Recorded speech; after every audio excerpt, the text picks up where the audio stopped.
Good evening everyone and welcome to the British Sim Racers Touring Car Championship presented by Engine Oils Direct. We're here at Circuit Zolder tonight and we are a little bit rushed, it has to be said, but we are going to be going to the grid in just a couple of short minutes. Andrew Woodhouse alongside Alex Simpson and first Adam Bath. Adam, we're in Belgium again 2 weeks in a row. A bit of a different proposition this. Yeah, it's like we're going on a tour of Belgium at the minute. It's Zolder's second favourite racetrack, the Zolder. Well, the alternate layout. So instead of that tight left-right chicane at the end of the lap, we'll be going for a flat-out, really, left-right kink. And it's going to provide some interesting racing. Quickly, the Drivers' Championship, we'll run you through the top five. Wojciech Savidovic, 500-point lead over David Baker. Andreas Katz is in third, with Stelian Chepelevsky in fourth and Simon Field in fifth. The starting lineup for this first race of the evening, Wojciech Savidovic on pole, with Graham Carroll in second. Adeko Lopez, he's back, he's in third. Jamie Fluke is in fourth, with Rob Vag in fifth. Stelian Chepelevsky in sixth. Jamie Rushworth in seventh. Andreas Katz, about qualifying from the man who's lying third in the championship. He's in eighth. Alex Malensky is in ninth, and Daniel Hunt rounds out the top 10. Thanks very much for that, Adam. Alex, you've raced here a few times before. What's the difficulty on this Zolder circuit? What's the challenge? Main challenges are the curbs, to be honest. They really can catch you out in a big way, so drivers are going to be pushing to the limits. We've already seen in practice getting a fair bit of air off of the chicane after the back straight, so it's going to be interesting to see how they take that. Of course, it's the British Sim Racers Touring Car Pro Series. It's the fight for $10,000, and we are about 2/3 of the way through this season. We're not far away from getting to the showdown rounds, of course, and we are live on the Apex Racing TV YouTube channel, and also for the first time we are on iRacing.com's Twitch channel. Please, as well, if you're interested, check out BritishSimRacers.com for all series information. We are not too far away from the start. It's the championship leader on pole position, Wojciech Savidovic. Then it's Graham Carroll, and then Adeko Lopez. So we've got a very international flavour to the top six as the revs are rising here at Zolder. The green light is on and Savidovic's got a pretty even start with Carroll into turn one. Let's see if the Polish driver has to cover the inside, has to cover the apex of turn one. Carroll sliding the car as the tyres aren't quite up to temperature. Savidovic retains the lead through turns 1 and 2. Yeah, so good stuff. Ooh, close contact there. Adeko Lopez still is in third, but Stelian Chepelevsky got turned sideways, it looks like, and Katz is now trying to get his way past Fag. Not enough room to get through there, and Jamie Rushworth looking as well as we head into the right-hander. Katz lunges back down the inside, though, and he really needed to do that, but he's still side-by-side with Rushworth, it looks like, as we head down to the chicane for the first time. Yeah, Andreas Katz needs a good result tonight. He's not at the best of times. Recently as the German driver, two-time champion and the reigning champion with the one plate on his car. There's a pile up at the back. Blockage, and I think we might have to call a safety car. Who's it? Mark Johnston involved? Kip Stevens involved. Paul Smith up on his roof. Paul Mark Smith's Johnston on his roof, and Lee Johnston, Lee Berridge. As they carry on down towards... Robert Graham's got horrible damage on the Laser Tools car. But as they head on down to the hairpin for the first time. Laura Bond's off as well at the second chicane. So it's all going wrong for two Powermax cars. Kip Stevens and Laura Bond involved in contact very early on as they head through this flat-out left-right section. brilliant to watch these Kia Optimas. How we were saying before the broadcast started, Andrew, it probably takes away an overtaking opportunity. Yeah, you don't get the hard braking zone into that final chicane that you normally get, but it does allow you a better run into turn 1. Alex, is that an improvement to the layout, do you think? Yeah, I think. I think they would want the overtaking opportunity, so they're probably going to be kicking themselves a little bit that that's been taken away. But like you say, I think actually it's going to make turn 1 a little bit more accessible for that. So yeah, I think overall the drivers will probably prefer the alternate layout. Vidovic leads by 1.2 seconds from Graham Carroll, and then it's Hideko Lopez with Jamie Fluke just behind him for his fellow Powermax driver, and then it's Stalin Chepelewski in 5th. Rob Fagg in 6th, and Jamie Rushworth slightly further behind. He's got cats all over him, and in fact very close to him, and there's a slowdown there for someone, I think. Fagg. Robert Fagg has got a slowdown, as he did at Spa-Francorchamps last week. He's got another one here, so not a great start for him. He's dropped several places now, but that has kind of bailed Rushworth out a bit, Alex. He was under a lot of pressure. Fagg is off, and after that slowdown he got a bit of contact with, don't know who it was, it might have been Pete Newman, but he got turned into the tyre barrier. So Robert Fagg going from bad to worse after having a top 10 start. That looks horrible as well, as John Roberts goes through one of the AM leaders. Fagg needs to get that back to the pits, and then he can get a fast repair. Remember, all the drivers, they get 1 fast repair per race. In case of any incidents, it does allow the drivers to still score a few points in the event of a big smash. Robert Fagg's car, Alex, that's not what you want to see.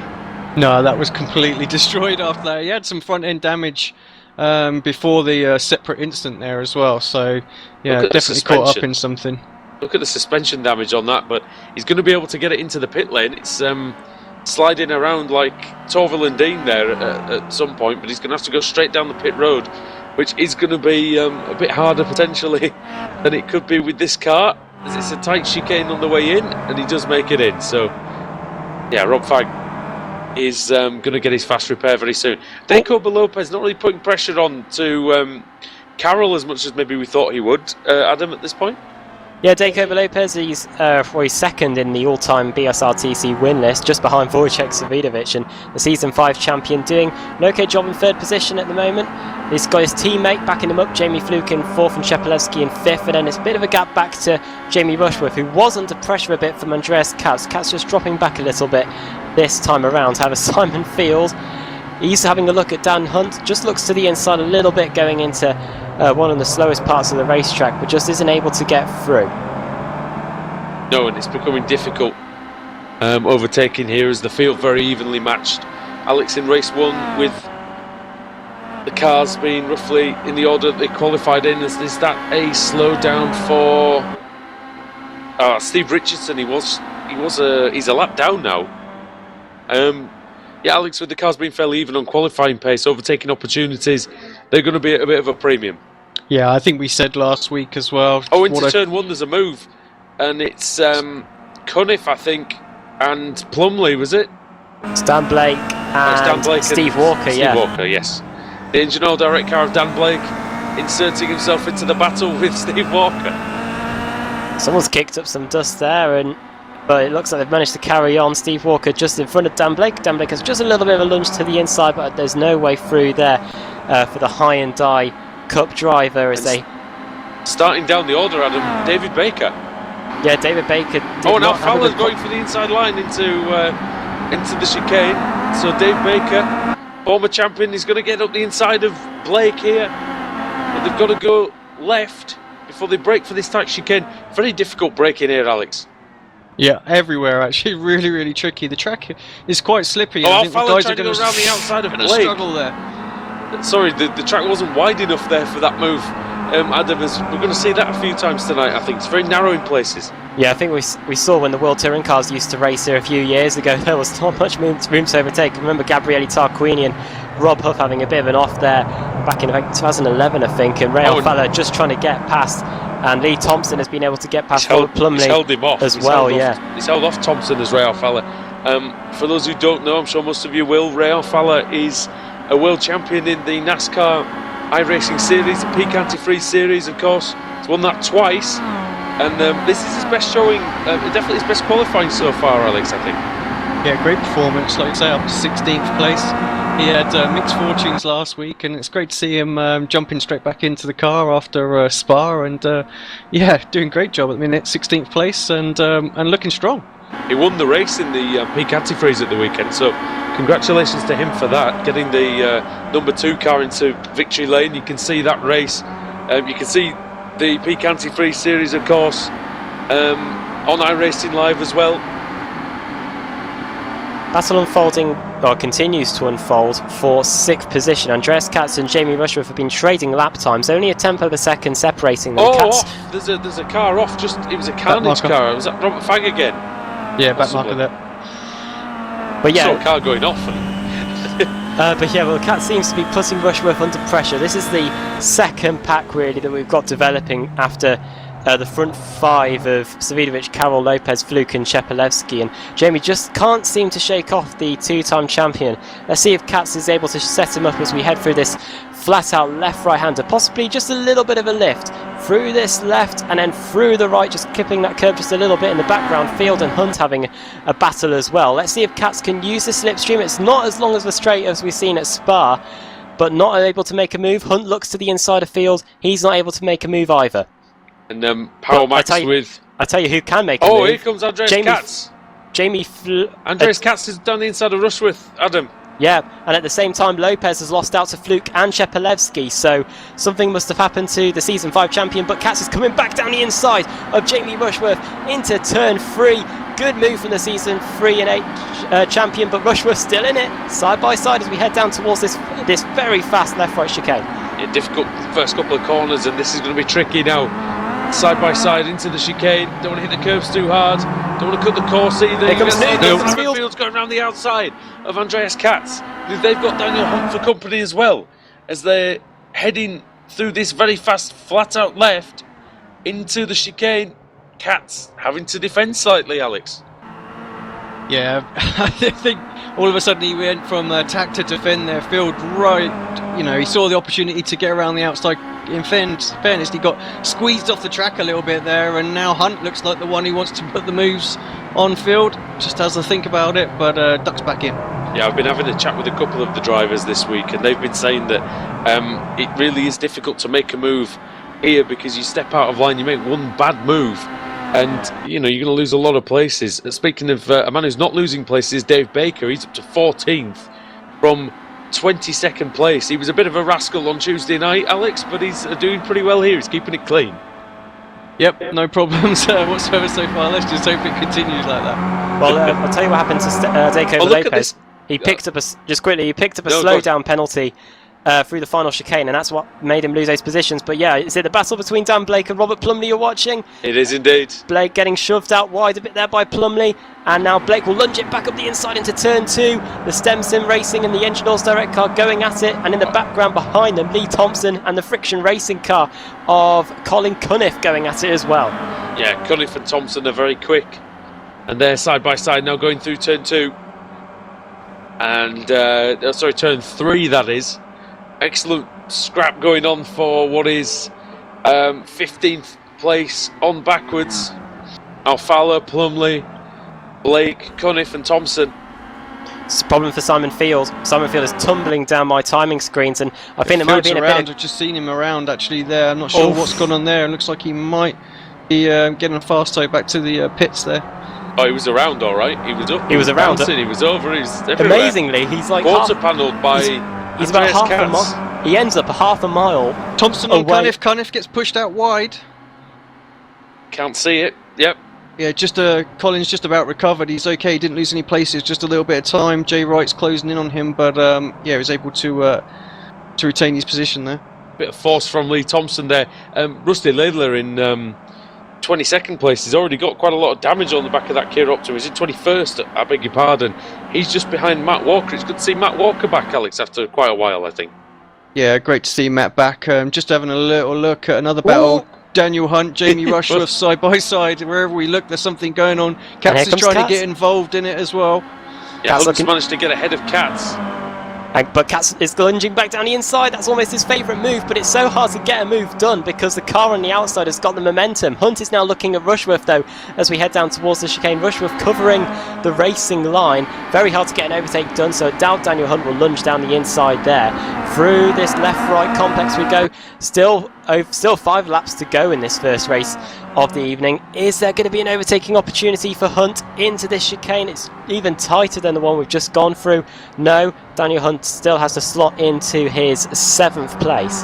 Just how easy is it, Alex, around this circuit Zolder, to miss your braking point, and then you lose a hell of a lot of time, a lot of positions. Too easy, especially when you're tucked up behind one of these Kias. They don't have to block out most of the track and your braking points and everything you're searching. Your cue is the brake lights ahead of you, so by then it's almost too late. So yeah, impressive that the guys can follow this closely behind. Yeah, it takes some skill. Does that? It'd be very difficult in your Williams FW31, mate. But Dan Hunt's making a great job of that through that fast chicane, and Adam is going to have a look at Rushworth into turn 1, you would believe here. Here it comes. And he's going down the inside. Rushworth just as late on the brakes, but I think Hunter's got the position. But Rushworth, as always, will have the inside line for turn 2. Cat's watching behind them as well. Down the inside goes Rushworth. Hunt's going to try and go around the outside through turn 2, and now through this long right-hander. Hunter's got the position done, I think, unless Rushworth can lunge it back up the inside. Has a look. Very late on the brakes and nearly goes into the back of the GTO Megacar, but that is a change for position. Daniel Hunt up into 6th position. Katz is coming as well. And Katz is going to go down the inside because Hunt's blocking off Rushworth's braking, and they both clatter over the curbs, one on each side, but it's Rushworth who still maintains it, but Katz has the inside for the fast left-hander, but Rushworth's going to have the preferred line for the chicane, and there's nothing Katz can do there whatsoever, and suddenly Smolensky's right with him. Laser Tools car of Alex Smolensky in 9th, Alex. Yeah, just one lap of pretty intense battling from these 3 drivers, although Hunt's disappearing already 1.5 seconds up the road and Smolensky's right on him. Shows how in the slow corners when you're fighting there it's even worse than normal for losing time when you're battling. And new sponsorship on the side of Jamie Rushworth's car, well, certainly making him difficult to pass this meeting.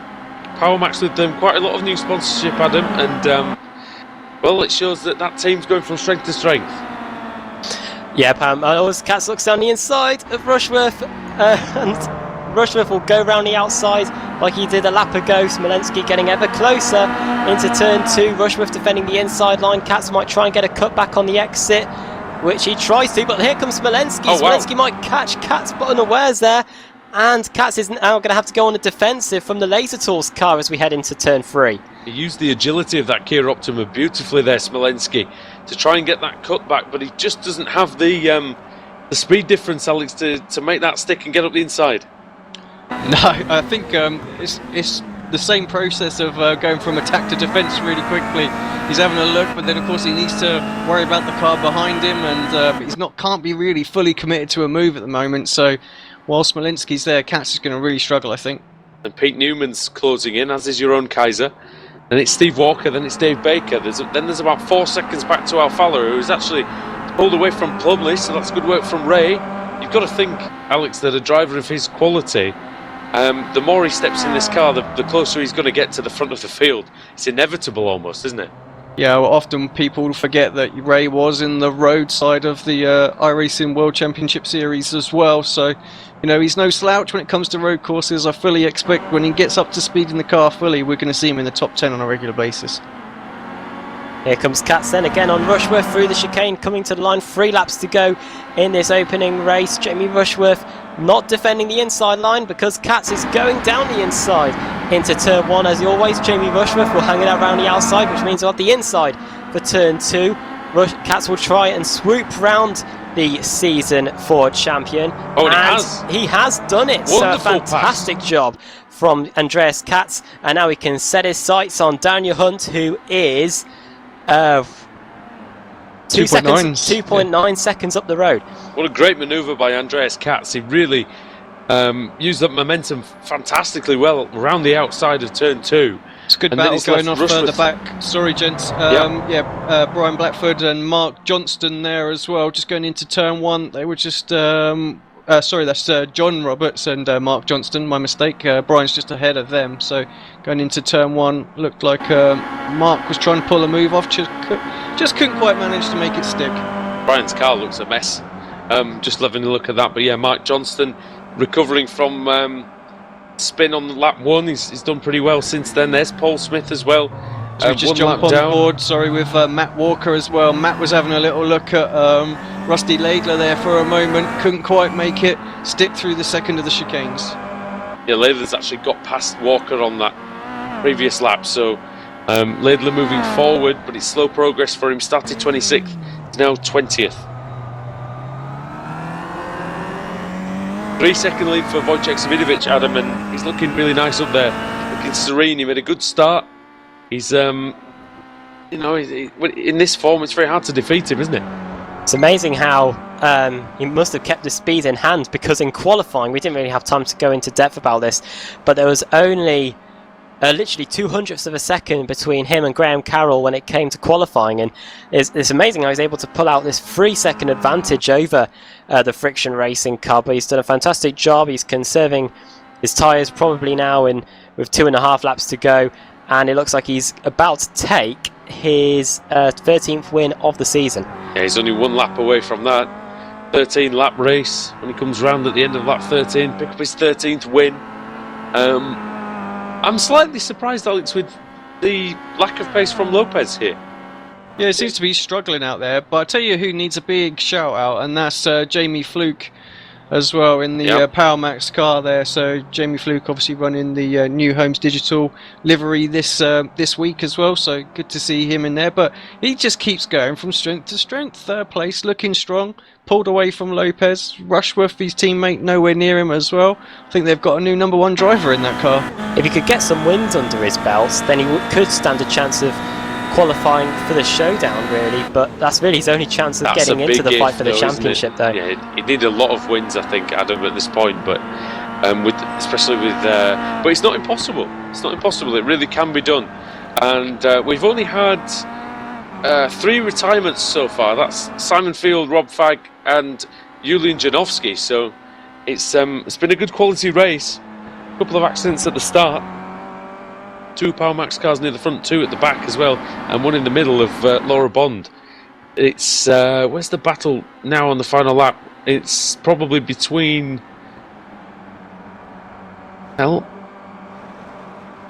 Malensky and Jamie Rushworth is a good battle at the moment, unfolding for 8th position. Yes. And we're heading down to the first chicane. Not really a place to overtake there. Smolenski, Rushworth goes in a little bit early, but I think he hasn't lost too much speed there as we head over the crest and down towards the Gilles Villeneuve chicane, I think it's called, and Smolenski just a bit too far back now. He's going to have to try and set him off. I wonder if Hunt went off at the... Oh no, he didn't. He just went a bit deep into the first part, I think. But Rushworth in that Spicer Heart car, and showing a lot of heart in this race because he's not been the quickest out there. In fact, Alex, as Svidovic is actually coming over to cross the line, so that's immaterial now, because the championship lead is going to take the win. It's his 13th of the season, and a wonderful race from him. It really was dominant. Jamie Fluke in 3rd, behind Graham Carroll, then Lopez in 4th, Stelian Chepelevsky 5th, 6th for Daniel Hunt, so 5th and 6th for GT Omega. Then it's Katz in 7th, Rushworth 8th, then Smolenski in 9th, and Newman in 10th. Alex, we noticed with Rushworth looked like he had the same problem as Lopez there. Maybe the car's just not set up particularly well this week.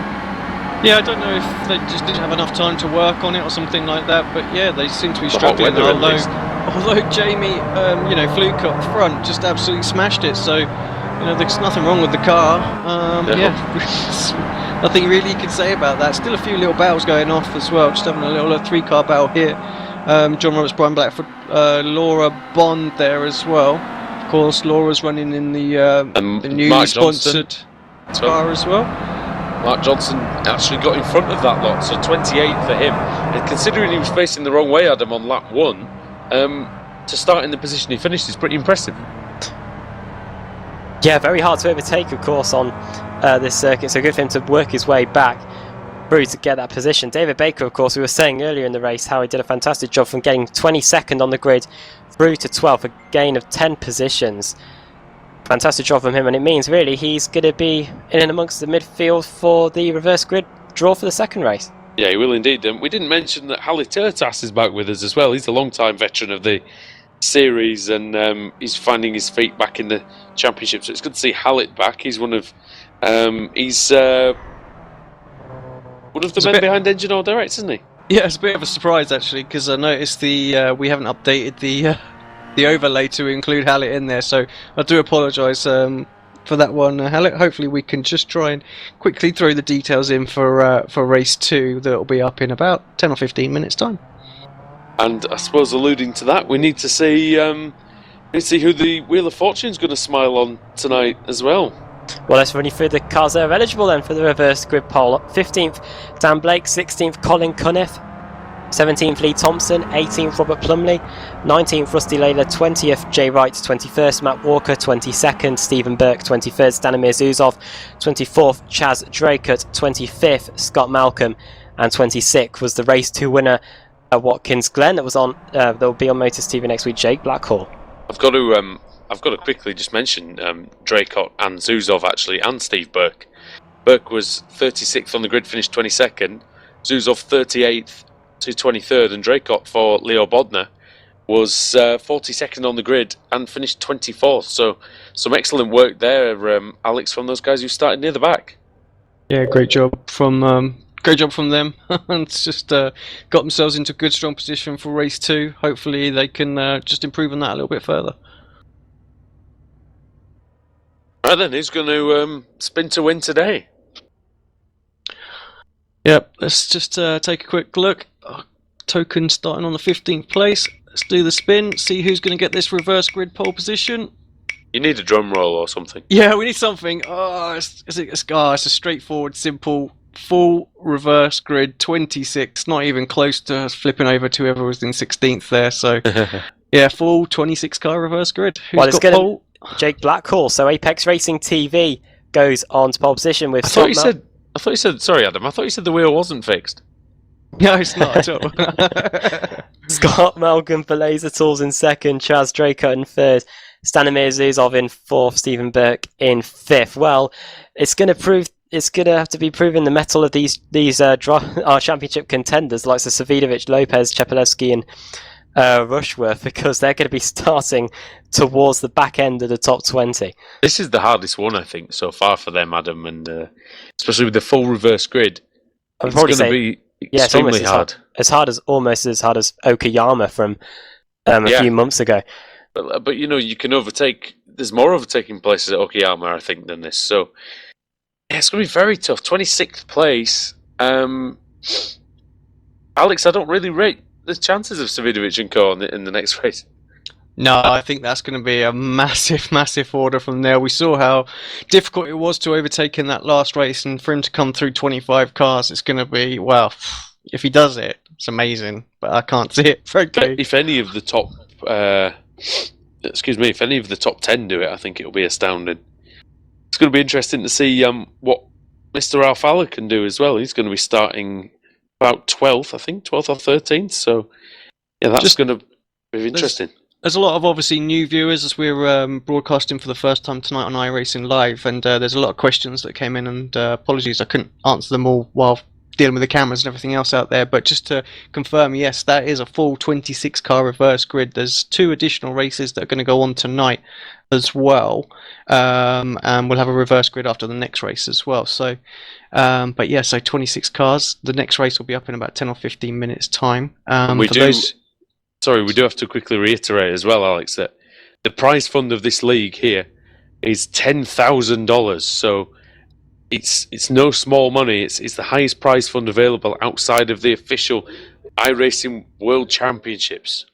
Yeah, and the drivers are competing to get into the showdown, which is at the end of the season, the final 5 races. The points are effectively reset, although any podium finishes you get throughout the season start as like a sort of like a head start if you would have it. You know, if you win, you get more than you do for a second and a third. So at the moment, Svidovic is the overall points leader, as well as what will be the showdown leader at the start as well. Sebastian Joe, iRacing World Championship driver, is sat second in the showdown points, but is about 8th overall in the championship. So you don't necessarily have to get good consistent points to be up there at the start of the showdown. But yeah, he's not here this week, and there's a couple of drivers actually that weren't from last week. So, but yeah, hopefully we can give you guys a little bit of a rundown, a bit more about the series in the next races. It's all it's pretty new.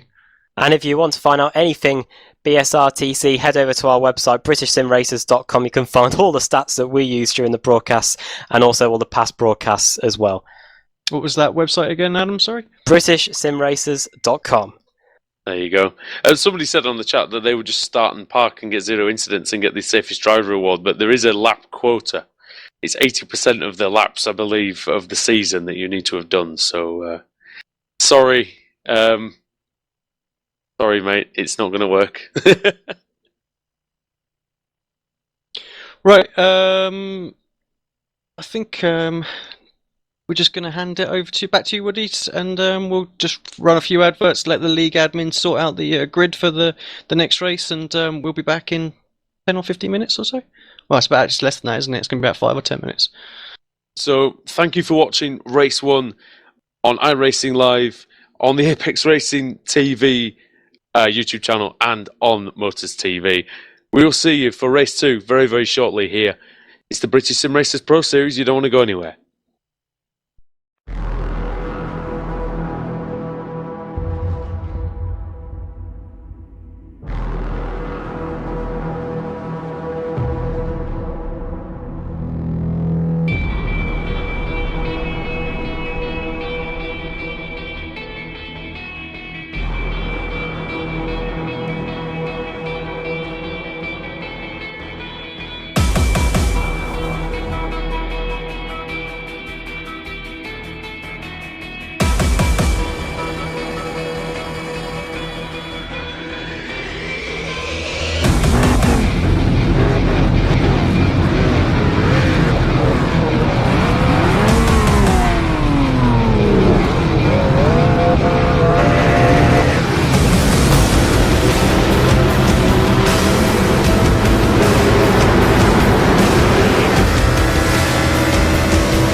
Simulated racing can be awesome, but it can also be kind of a free-for-all. Interestingly, auto racing faced the same problem in its earlier days. Whether it was on the back roads, the beaches, or the city streets, the racing was fun. But there was always a certain level of chaos and danger, until some folks came along and put some order to all of this. Stuff like official racetracks, regulations about weight and equipment, and enforcement of standards. That's what gave us high-speed excitement, fast-paced action, and photo finishes. That's when racing became racing. The guys over at iRacing.com have made the same transformation in the world of sim racing. Sure, they've got the most accurate tracks and realistic cars out there, but that's just the start. See, iRacing analyzes the performance and results of each driver in every race, so you can be sure you're always placed in races where the competition will be tight, and that those reckless drivers who ruin it for us all are kept in the pits. Not to mention that with over 45,000 active members already in their vast community, you can find races day and night, so you can always get in on the action. You can even join a league of your favorite series. And since updates are always automatic, you don't have to worry about software and can focus on the track. Zip up your fire suit and check out iRacing.com.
Truex in the outside contact, mate. 56 slides it at a 4.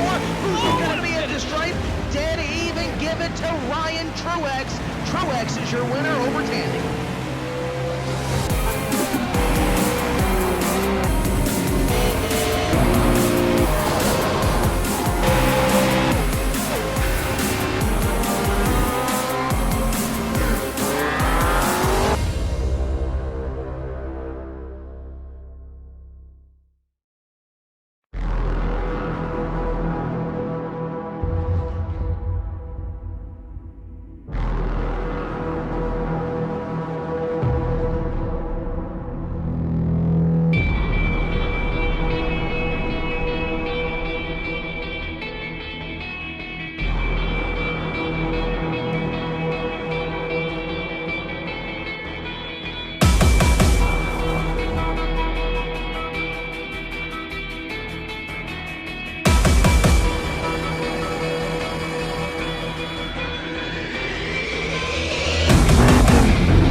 Simulated racing can be awesome, but it can also be kind of a free-for-all.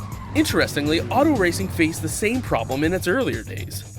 Whether it was on the back roads, the beaches, or the city streets, the racing was fun. But there was always a certain level of chaos and danger, until some folks came along and put some order to all of this. Stuff like official racetracks, regulations about weight and equipment, and enforcement of standards. That's what gave us high-speed excitement, fast-paced action, and photo finishes. That's when racing became racing. The guys over at iRacing.com have made the same transformation in the world of sim racing. Sure, they've got the most accurate tracks and realistic cars out there, but that's just the start. See, iRacing analyzes the performance and results of each driver in every race, so you can be sure you're always placed in races where the competition will be tight, and that those reckless drivers who ruin it for us all are kept in the pits.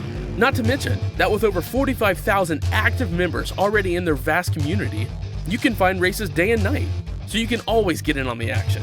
You can even join a league of your favorite series. And since updates are always automatic, you don't have to worry about software and can focus on the track. Zip up your fire suit and check out iRacing.com.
Welcome back to iRacing Live, and it's round 62 of the British Sim Racers Touring Car Pro Series presented by Engine Oil Direct.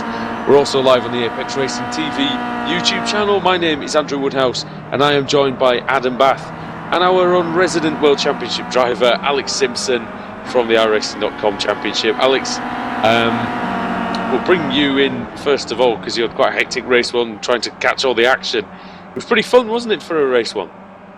Good fun race, just what we wanted. I think we expected this from last week as well. It's going to be difficult to overtake, and where you can, drivers will be able to fight back, just the nature of the track. So yeah, great to see how that panned out. This race is going to be something else, I think, with a 26 car reverse grid as well. So all the quick guys towards the front of that last race, all going to be right in the mid pack. Let's see how that pans out. I know you're slightly losing your voice a little bit, so we're going to leave you to do the cameras for this race, but keep up the good work. Adam, can you take us through the result of race one, because we actually didn't get that in?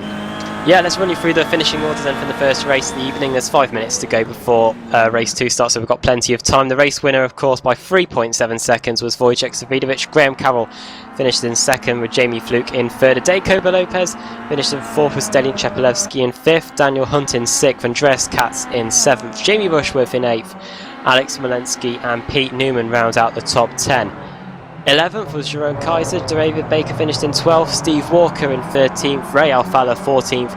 Dan Blake in 15th. Colin Cunniff in 16th. Lee Thompson 17th. Robert Plumley 18th. Russell Layler 19th. And Jay Wright in 20th. 21st, Matt Walker. 22nd, Stephen Burke. 21st, Danimir Zuzov. Chaz Drakert in 24th. Scott Malcolm 25th. Jake Blackhall, who's on pole position for race 2, is in 26th. 27th was Ben Palmer. 28th, Mark Johnston. 29th, John Roberts. 30th, Brian Blackford. 31st, Laura Bond. 32nd, Andrew Whitehead. 33rd, Nick McCarron. 34th, Lee Berridge. 35th, Halit Ertas. 36th, Robert Graham, and the cars 1 lap down or more. 37th, Kip Stevens. 38th, Steve Richardson. 39th, Paul Smith. 40th, Simon Field. 41st, Robert Fagg. And 42nd, Julian Janowski. Thank you very much, Adam. Circuit Zolder, then, the former home of the Belgian Grand Prix, used a lot for GT racing and the like. Very technical, very twisty. And also welcome to all the people watching on iRacing Live on the Twitch channel. Thanks for having you. I can't speak today, I'm really sorry. Thanks for being with us tonight. Also live, like I said, on the Apex Racing TV YouTube channel. Such a big grid here, and for those people new to the series, this is truly one of the most competitive series that you will see. Over 40 cars racing every week for a share of the prize fund of $10,000. The top 12 drivers will go into a 15-race shootout at the end of the season to see who walks away with the Drivers' Championship, and the top 3 teams will also be able to be in the running for the main prize, and that's where the bulk of the prize money actually goes. $4,000, Adam, to the winning team. It truly is a mind-boggling effort for an independent league. And that's really what everyone's after, and we don't see prize money in that amount outside of the World Championship Series, so great to see it here, and probably one of the best leagues on iRacing at the moment. And speaking of the Teams Championship, we'll run you through the standings in that at the moment. Engine Oils Direct atop the standings by 710 points, with GT Omega in second. GT Omega only winning twice this season, so it's quite a monumental effort from them to be that high up. Stem Sim Racing is in third, 105 points behind GT Omega, and then the cars on the outside trying to get into that top 3. Power Maxed in fourth, with Pete Newman Media in fifth. Apex Racing TV up into sixth. Leo Bodner 7th. Laser Tools in 8th. Team Carnage in 9th. And the now defunct Team OGR in 10th. And Circuit Zolder, the maximum grid capacity we can get is 42 cars. And when you look at the grid for this race, I do believe we've got 42 cars starting. So we've filled every single grid spot for this race meeting. And I think we're going to have the same next time out when we head to Monza for the first time. Yeah, indeed, and Monza will be very exciting as well next week. Alex, I just want to bring you in for just a minute before this race starts. What are you looking for here in the reverse grid, with the reverse grid being so massive? Who can fight their way through, do you think? Well, if anyone. Yeah, I dare say, some of the really quick guys, so like Svidovic, Carroll, Lopez, I think we'll see them, move their way up through the pack, so that'll be interesting to see. But it'll also be good to see how the guys do at the very front of the grid can perform as well. They've got a really good opportunity to score a lot of points for their teams in this race, that not going to have to worry too much about the really fast guys coming through. So it's sort of people they're normally racing around, I think, that they're going to have to compete with. So let's hope for perhaps a new race winner for this. Maybe. First time in the for the series, and let's just see how they get on towards the front. It'll be great to actually to put another name on the winners list. Well, sorry, go on. Yep. Well, we'll run you through the championship standings quickly going into this second race of the evening. Wojciech Svidovic has increased his lead over David Baker up to 530 points.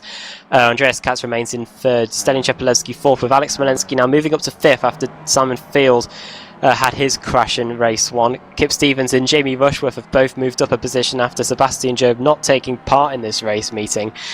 So they're now 7th and 8th, with Job down to 9th. Pete Newman rounding out the top 10 in the Drivers' Championship. Yeah, and it's been a very competitive season in the top 10 as well. And also you've got those wildcard entries which have been ever hardly fought out throughout the year. The track temperature, Adam, is very hot, 40 degrees. And this is going to be murder on those front tyres, isn't it? Especially at the end of the race. Yeah, some of the drivers were saying that this is absolutely going to torture the tyres. And the thing is, it's going to get even hotter, I think, for the third race of the evening. So the drivers have got it easy at the moment. And we're heading down to the grid now. We can run you through the starting lineup for this second race of the evening. On the pole position, after 26 cars were reversed, were Jake Blackhall's on pole position. He took his first win back at Watkins Glen a few weeks ago. Can he get his second win for Apex Racing TV? Second place on the grid, Scott Malcolm for Laser Tools. Laser Tools wanting to get another win after Alex Smolensky took 2 victories for them earlier in the season. He lines up second. Third on the grid is Chaz Drake, Stanimir Zuzov fourth, Stephen Birkin fifth, Matt Walker sixth, Jay Wright seventh, Russell Layler eighth, Robert Plumley in ninth, and Lee Thompson rounds out the top 10. Thompson, it's actually Laidler 7th, Plumley 8th, Thompson 9th, Cunniff 10th. No Jay Wright there. Jay Wright starts 17th. So that may have been a penalty. But we're going to see now who's going to take round 62. The green light is on at Zolder. It's a wonderful start from Laidler from the third row. You can see him already past Steve Burke, but it's Blackhall who leads into turn 1. Is Draco going to have a move down the inside? Does. And Draco does collect Jake Blackhall. But Chaz Draco into the lead with what I can only describe as a proper touring car move, but slightly on the edge there. For the man who's just joined Leo Bodner, is his second meeting. There's contact between Zuzov and Plumley. And I believe that's Alfala, who's been a wonderful start. Fantastic job from Ray Alfala, hanging out around the outside there. That's not where you want to be, and him and Plumley are off. Alfala's on the grass, and there's a few people off as well. And the safety car is out. And that's been thrown by the race organisers, and there's more crashes unfolding behind. Huge incident. Number 3 Power Max car, Jamie Rushworth. Wojciech Svidovic, the championship the leader, track is blocked. is involved, and the caution has been thrown. And this happened after the caution was thrown. So very interesting. That's Svidovic in the middle of the road. Car number 3. Yeah, that was under the yellow, wasn't it? Alex, a carambolage there. Yeah, crazy start, and there's not a lot of room on Zolder, and we've seen this time and time again, actually, where there's tracks that have Armco and barriers close, they just sort of ricochet back into the circuit, block the track. The race organisers on the case straight away with the safety car, so everybody's going to bunch back up. Those that need to pit, get some repairs, will do. Such a shame for Rael Fowler, just on board with him now. What a great start, what a good race for the first one. Finds himself way down in 35th place. How tables can turn so quickly. Well, I can now see why the race organisers threw the caution flag. Car number 49, the Power Max car, is one to watch, because he is the one that starts everything off. Jamie Fluke heading through See if we can get a replay. Sorry, Adam. Yeah. It's Jamie Fluke and car number 26, which is Jay Wright. And that's what starts everything off heading into turn 3. Let's go back a bit further. Yeah, it did all kick off there, and just a bit tight in the first few corners. And it's funny. There's a few comments about the. There's a few comments on the stream. Sorry, go on. Yep. Yeah, just watching it now. Yeah, just side by side with one of the cars, and then he's flipped, and we're on board, and he's all over the place. That new, that new Holmes sponsored Power Max car for the day. That's beaten up and bashed in already. Yeah, it's just a couple of quarter panel incidents there, and the oncoming traffic really didn't stand a chance. I wouldn't have thought there. There's a few people on the stream saying, the questionable driving and everything, but it's so difficult when you're in a big pack like that, all in the same car. On a narrow track like Zolder, it's really, really difficult to navigate your way around, and it's a perfect decision to bring out the safety car because the track was blocked. And like it or not, you're not going to get any racing there, Adam, in that situation. No, and as we saw at the start, it's very hard really for cars all bunched together going through through those first few corners. Very different to Spa last week, where the track is so wide. So I think really an incident with 26 cars reversed is going to be inevitable. Well, let's run you through the order. Chaz Draker now leads. Russell Laidler second, Stephen Burke third, Jake Blackhall the pole sitter now in fourth, Scott Malcolm fifth. He started on the front row as well, so our front row drivers are now fourth and fifth. Lee Thompson sixth, Sanna Mizuzov seventh, Matt Walker eighth, David Baker in ninth, and Colin Cuniff in 10th. Where are our championship contenders? Wojciech Savidovic is in 32nd, Jamie Rushworth is in front of him in 30. Hang on, right, Jamie Rushworth is in 29th, Wojciech Savidovic is in 30th, Andreas Katz is 12th. And he's with Adeko Lopez as well. So those two seem to have managed to forge their way through the wreckage, as has Detlin Chepelevsky as well. Yeah, Carroll's right there as well in 13th. So those guys have made up quite a few places already. That's really going to put the pressure on the front runners. I think that's the first time really we've seen Wojciech Savidovic involved in any sort of multi-car incident, as Jamie Rushworth having to make a second visit to the pits. Yeah, I think there's only been one time during the season so far that Savidovic has actually been in trouble. It's just one of those things, isn't it? He starts so far back. You had the reverse grid of 26 places, and you got all the championship contenders in there with a few slower cars, and it's difficult. But we've got one more lap behind the pace car, and then we're going to see some proper racing here at Zolder. But what about the move of Dracot, Adam, into turn one? It was a bit optimistic of trying to take the lead. I mean, he definitely did it, but Jake Blackhall's not going to be happy. Oh, Jake Blackhall, I don't think will be happy in the slightest. But bit of a robust move. I think I'd have to see it again to see if there was anything on in that move. I don't think it was ridiculous, but I think it was sort of rude. Tiny. Yeah, that's pretty much it. See if I can get that up on. The safety car's just coming down time, to the chicane. Yeah, so let's have a look. Our pole sitter, Jake Blackhall. See if we can find a reasonable camera angle. Oh yeah, we have been struggling a little bit with some of them today. Good news is the drivers do get a fast repair, one per race. I don't think it's on there. Well, but then again, Jake Blackhall does move across. Yeah, Darren can't move. Well, he was alongside, and I think he had the right to go for it, I guess. Yeah, he definitely did. And I think in that circumstance, Jake probably should have just gone, I'm going to get smashed here. There's no way I'm going to be able to keep it. He was lucky to come out of that in 4th place, actually, to be fair. Yeah, that is probably the worst accident, the worst track blockage we've seen in 3 or 4 seasons of covering this series. Well, probably back to Indianapolis, I think earlier in the season rings a bell at the start of the race where, was it Laura Bond got turned around and then that it was by Mads Nielsen and his brilliant starts, wasn't it?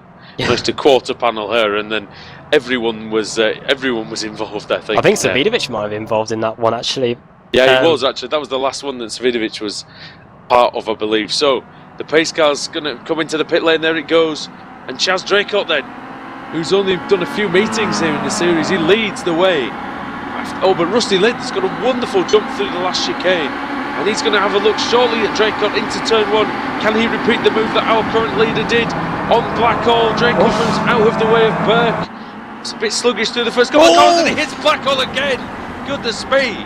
I could say that was retribution, however, I think really that was just Draycott moving across on Jake Blackwell. I don't think Draycott knew he was there, I'll be honest. I think it's not good though, it's not good driving to be fair, but Laidler leads and he's a winner in this series, as is Stephen Burke, so it's those two up front. Third place is Scott Malcolm for Laser Tools, and then it's Lee Thompson up into P6 already. Behind Blackwell. Crash, and Matt Walker's going to get turned around by the 41 car. He's facing the pack in the chicane. Everyone's going to slow down. I think he'll be okay. He needs to do a 3-point turn, to be honest. Yeah, I think he's just holding Otherwise on the he's brakes. going to have to wait for them all to go past. Praying for dear life, Matt. Oh no! Oh, Smith and that's the end. Hurtas coming Both in. of them disqualified there as well. Yeah, from that. And that's Matt Walker there could have realised, I think, that he'd just reversed that back onto the gravel. He could have got himself going again, but that wouldn't have. Smith would have had his accident anyway, I guess. But Russell Laidler leads over Stephen Burke. He's pulling a tiny gap over the Peter Newman media car.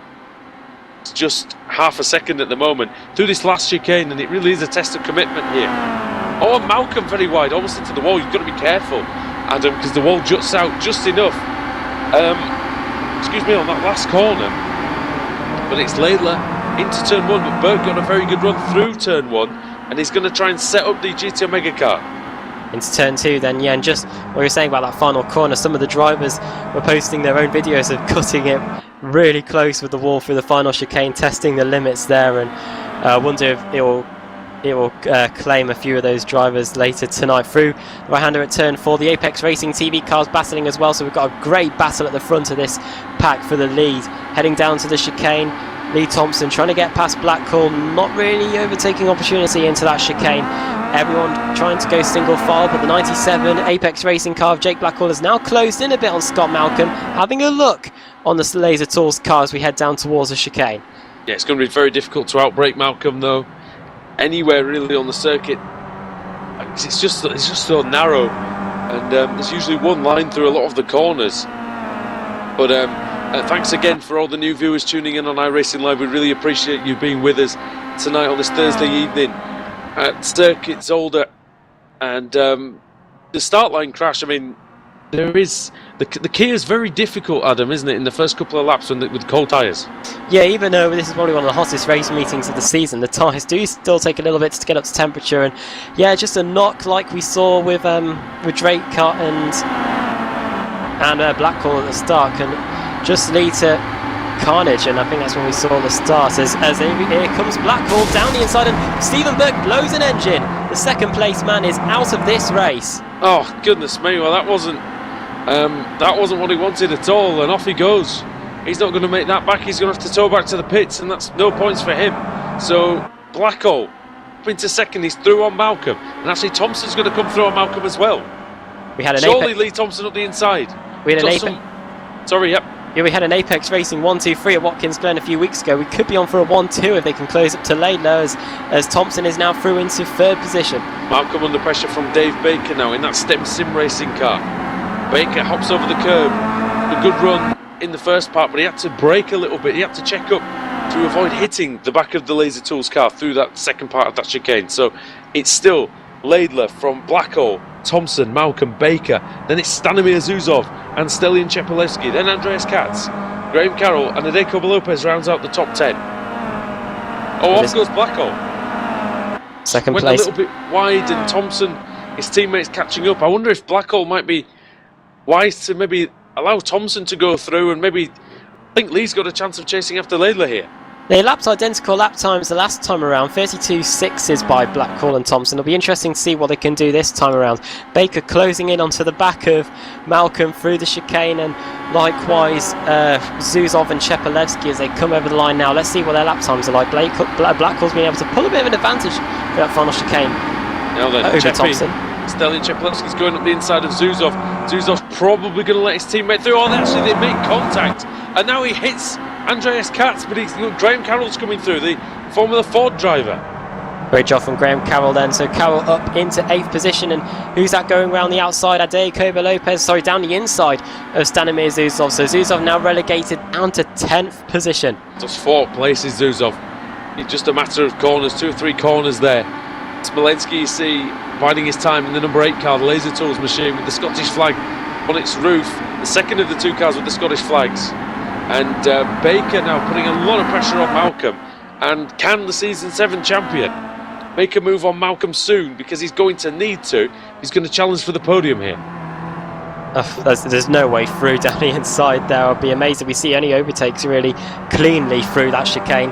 Now David Baker can try and set him up through this double apex right-hander and down towards the hairpin, one of the slowest parts of the racetrack, and he's done a good job, Andrew, I think. He's in the slipstream, he looks to the inside, and I think this could be a done deal here. Down the inside he goes on Scott Malcolm, and the move is done, I think. But Scott Malcolm still is alongside the Simpson racing car as we head down towards the final chicane, and he seems to have got the position back. There's going to be some commitment here. Who's going to blink in this one? Baker turns Baker in very late to the corner and makes it perfectly. So great move from Dave Baker up into 4th position. Ooh. Oh, and there's contact between Chepelevsky and Lopez. And Chepelevsky's Lopez been up the swamped. inside. He's through. And as Malcolm gets turned sideways by Graham Carroll, so Carroll now up into 5th. Where did he come from? 2 Scotsmen there. 2 Scotsmen fighting out amongst themselves. Malcolm just holding off Lopez and Chepelevsky, who was in... Oh, Lopez pushing... Sorry, Adam. Lopez pushing Malcolm through the corner, trying to unsettle the back of that Laser Tools Kia Optima. Lopez...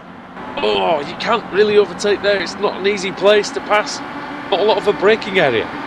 Here we go then, down towards the first chicane. Lopez looking this way and that. He now looks to the inside of Scott Malcolm. He's going through. Down the inside he goes. He's very late on the brakes, Lopez, and that didn't end well because the former champion missing his braking point. He's going to be taken by Chepelevsky, and he's also taken by Zuzov. Well, everyone's losing ground on one part, and Zuzov goes down the inside. What did I say a lap ago about no overtaking into that chicane? We just saw it there from Stanimir Zuzov, but Lopez is back on the offensive, down the inside into the double apex right-hander. He has got the move done. They're still side by side. Lopez just got enough of a front wheel alongside Zuzov that meant he couldn't take the kink at full speed. Now into the hairpin. Oh, banging wheel arches into that hairpin, and Zuzov, he's still alongside the Powermax car. Here we go then, down towards the final chicane. Baker is there as well. Baker and Cheppy were able to take it cleanly last time. Through they go, and it just ends cleanly. From Zuzov. And they could still be side by side here. It was great commitment by Zuzov, but I think he's going to be in trouble because Katz is there as well. Is this going to allow Adeko Lopez to sweep around the outside of both of them? In fact, no, it's just Katz at the moment. No, he may get Zuzov as well. He's definitely alongside now. Down the inside goes Lopez into turn 2. Zuzov's leaning on the Powermax car a little bit. And they're still side by side again. Tighter line for Lopez, but Zuzov has the momentum. Zuzov's going to have the inside now. Although he's not, sorry, he's got the outside for the next corner. And he's going to get shuffled back again by Katz, I think. Here comes Katz then, the Season 3 and Season 8 champion. And look at this gaggle now of Zuzov and Smolenski and Kaiser and Newman and Blake. How did Zuzov get through there without getting spun off? Smolenski missed his braking completely there, actually. I think that was lucky. There weren't massive pile up there. Everybody reacted really well. Smolenski's got massive front end damage on that after that. What do you make of this, Alex? World Championship driver for Apex Racing UK, of course, and the cameraman tonight. Got your hands full with this one, mate? Yeah, there's stuff going off all over the place at the moment. I'm clicking like mad, but what a great race so far. Shame about the safety car, but yeah, from there it's been absolutely great. And if we go to the front of the pack, look at this, we've got a battle for the lead on our hands. Here comes Jake Blackhall. He took a race victory at Watkins Glen a few weeks ago. He is now shaping up the GT Omega car of Russell Laidler as they come across the line. Let's see what the lap times were. 1:32.8.9 for Russell Laidler, 1:32.4 for Jake Blackhall, so half a second, just over half a second quicker, and Blackhall's looking racy, Andrew. If you remember as well, he should have taken a win at Laguna Seca because he had a black flag on the last lap which prevented him from winning the race and gave the win to Colin Cunniff, but it's Russell Laidler now on lap 10 out of 13, leads it by, well, a fraction, a hair's breadth over Jake Blackhall, the Australian. Lee Thompson's there, Adam, similar pace to his teammate, and Thompson's just going to be glad for the points because remember, he dropped out of the showdown positions last week. Yeah, Thompson, who was hanging around the 10th position, is now down in 14th, is he? 12th place at 12th the moment. place. So, yeah, and he's not too far off the showdown positions. They're coming up on lap traffic here, so this could be about to play another part in this race. And Lee Thompson looking on his teammate Jake Blackhall as well as we head down towards this hairpin. Daniel Hunt's just been able to get past Colin Cunniff, but Laidler having to defend now for the first time as they're coming up on a back marker, and that is Chaz Draker, who was in the lead a brief while ago. Yeah, Drake moves out of the way, a bit of a baptism of fire for him. I know, been chatting with Chaz quite a bit the last few weeks, and I think he'll be really disappointed with his part in, especially the second accident. I think the first one was a racing incident as Blackhall swoops to the outside line, and is he going to try and use that momentum to go around Laidler? No, he cuts back and into his teammate Thompson. And that is not what you want, and just as and here comes Graham Carroll to get them both. Down the inside goes the Friction Racing car, and as we were saying, it was going to be an Apex Racing 1-2 that could be on the cards. Graham Carroll has now got into second place. That's like Christmas for Graham Carroll. Alex, not good for Apex there, though. No, the last thing you want to see is your two cars hit each other. So yeah, head in or face palm there. For Face sure. palm, indeed. You need to find the emoji for that for the Twitch chat. As Graham Carroll now, though, he's going to be the one who's going to be set about attacking the GT Omega car of Russell Laidler, who's doing a really good job, 7th on the grid for Laidler, into P1. Graham Carroll started 23rd, and he's already up in P4. He's got a chance. We said nobody from that 24th, 25th region would come through, but having said that, we already had the because of the pile-up and because of the safety car, quite a few people dropped down. Wojciech Savidovic is up to 18th again, which is tremendous considering he's blocking the track on lap 1. Baker on Blackhall as well. Baker having a little look, doesn't quite manage to make it stick, but he's looking rather racy. Yeah, Baker's always kind to his tyres, so he's always pretty good at the end of the races. Just a quick check on Ray Alfala, the two-time NASCAR Peak Anti-Freeze Series champion. He was caught up in that accident, of course. He was running near the front. He's just behind his teammate, funnily enough, from the Peak Anti-Freeze Series, Brian Blackford. And actually, Alfala's thinking about having a go on Blackford there. 26th and 27th, the two Americans. Baker through into 4th position. He's trying to go around the outside of Blackhall, and he's able to get it done. So David Baker through into 4th position. At the same time, Adeko Lopez has been able to get past Scott Malcolm finally, so he's into 7th place as well. So yeah, good battles up inside the top 10. And as you were saying, Brian Blackford and 3 wide going into turn 1. Who is that? Brian Blackford it is. And Mark Johnston and Laura Bond all battling as well. And I think that was a disqualification for one of them. As Bond defending from Alfala, and Laura's car looks a terrible mess, to be honest. And she's having a very good race actually, starting 40th to 25th, but again having damage at the start. It just really hurts you. And Ray Alfala's having a look. He's down the inside, Alfala. And this contact. Well, Bond shut the door on him there. There's none of that. Coming to the white flag this time, and Russell Laidler and Graham Carroll are having a fantastic battle for the lead at the same time as well. And here we go to the final corner. They were side by side going into the hairpin, but Graham Carroll slots back into second place through the final chicane, this left-right section, very quick indeed, over the curbs and to the white flag. Russell Laidler putting his car right where it needs to be on that inside line. Graham Carroll trying to play chicken with him into the first corner, and he overshoots. And that was well played by Graham Carroll. Yeah, Carroll suckered him in a bit there, and Baker's going to try and come through now as well on Laidler. So Laidler goes from the lead to P4 in just 2 corners. Baker going through and using that superior grip, it looks like, on the tyres to force his way past. So it's Carroll who leads now from Thompson and Dave Baker.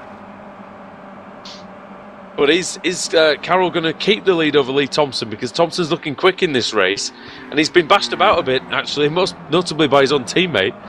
And he's still catching up with Carroll. Alex, where's Lee going to make this move if it's going to happen? Yeah, I think probably into the final hairpin is his best bet. He needs to make sure he gets a really good exit out of here. He's as close as he's ever going to be, I think. Yep, just a double apex right-hander now, Adam, down towards that tight hairpin bend. Here we go then. Graham Carroll versus Lee Thompson. Can Thompson get anything done? A bit too far back into the hairpin. Carroll had a great run, didn't he? Out there? And something's happened to Daniel Hunt. Daniel Hunt's just dropped from the timing pages completely. And it's not good for the GTM Mega Car, but it looks like Graham Carroll is about to take another win in the BSRTC. He joined late for Friction Racing, but that hasn't stopped him taking the wins these last few race meetings. Graham Carroll then takes race 2 and round 62 of the season here at Circuit Zolder. Carroll wins it.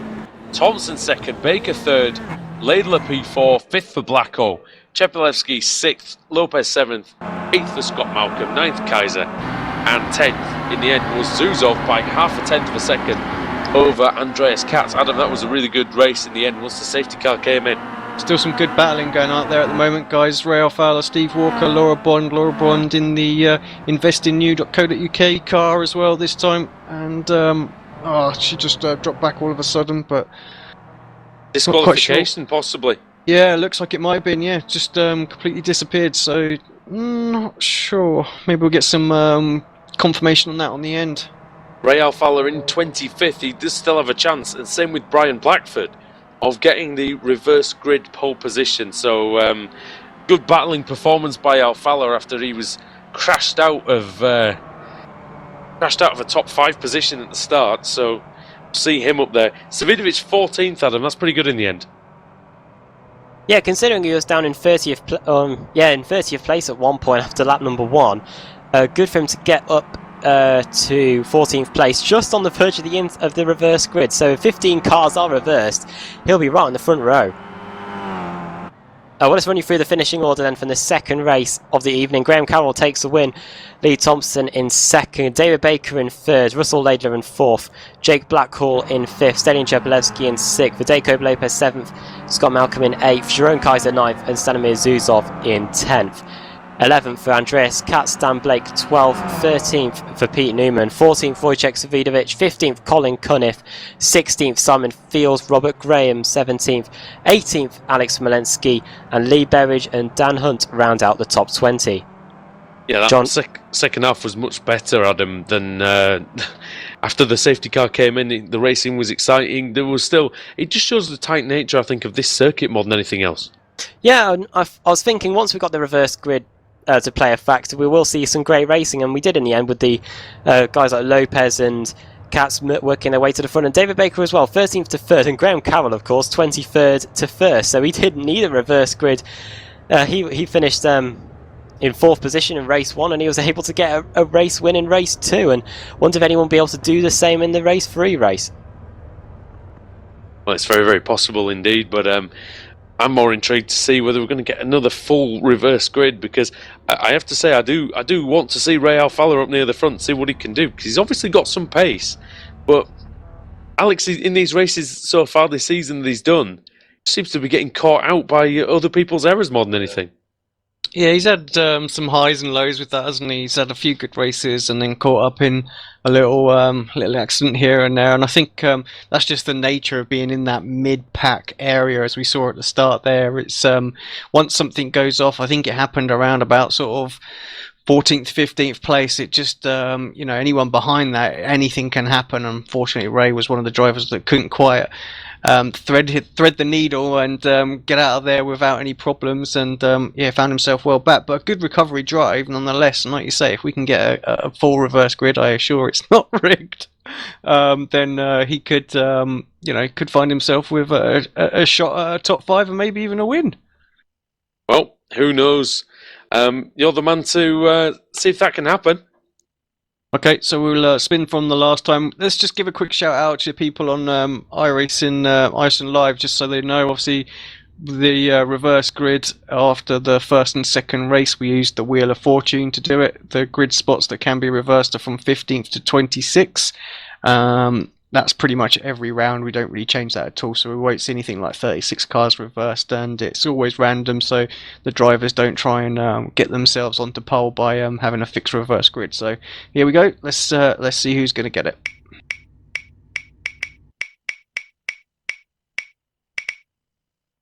Oh, it's not going to be 26th, 16th, or 24th. 24th it is, so it's nearly full. Brian Blackford will go on to pole position with Steve Richardson second, Andrew Whitehead third, John Roberts fourth, and Daniel Hunt in fifth.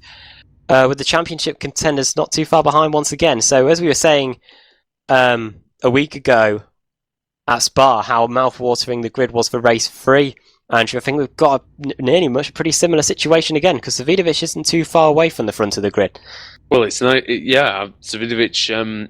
He's going to be quite happy with this, I think. Definitely, he's the best placed out of the. Well, Dan Hunt's up there, and Simon Field are actually ahead of him, but he's ahead of Katz, he's ahead of Lopez, he's ahead of Chepelevsky and Thompson. So, yeah, good position for Wojciech to start from.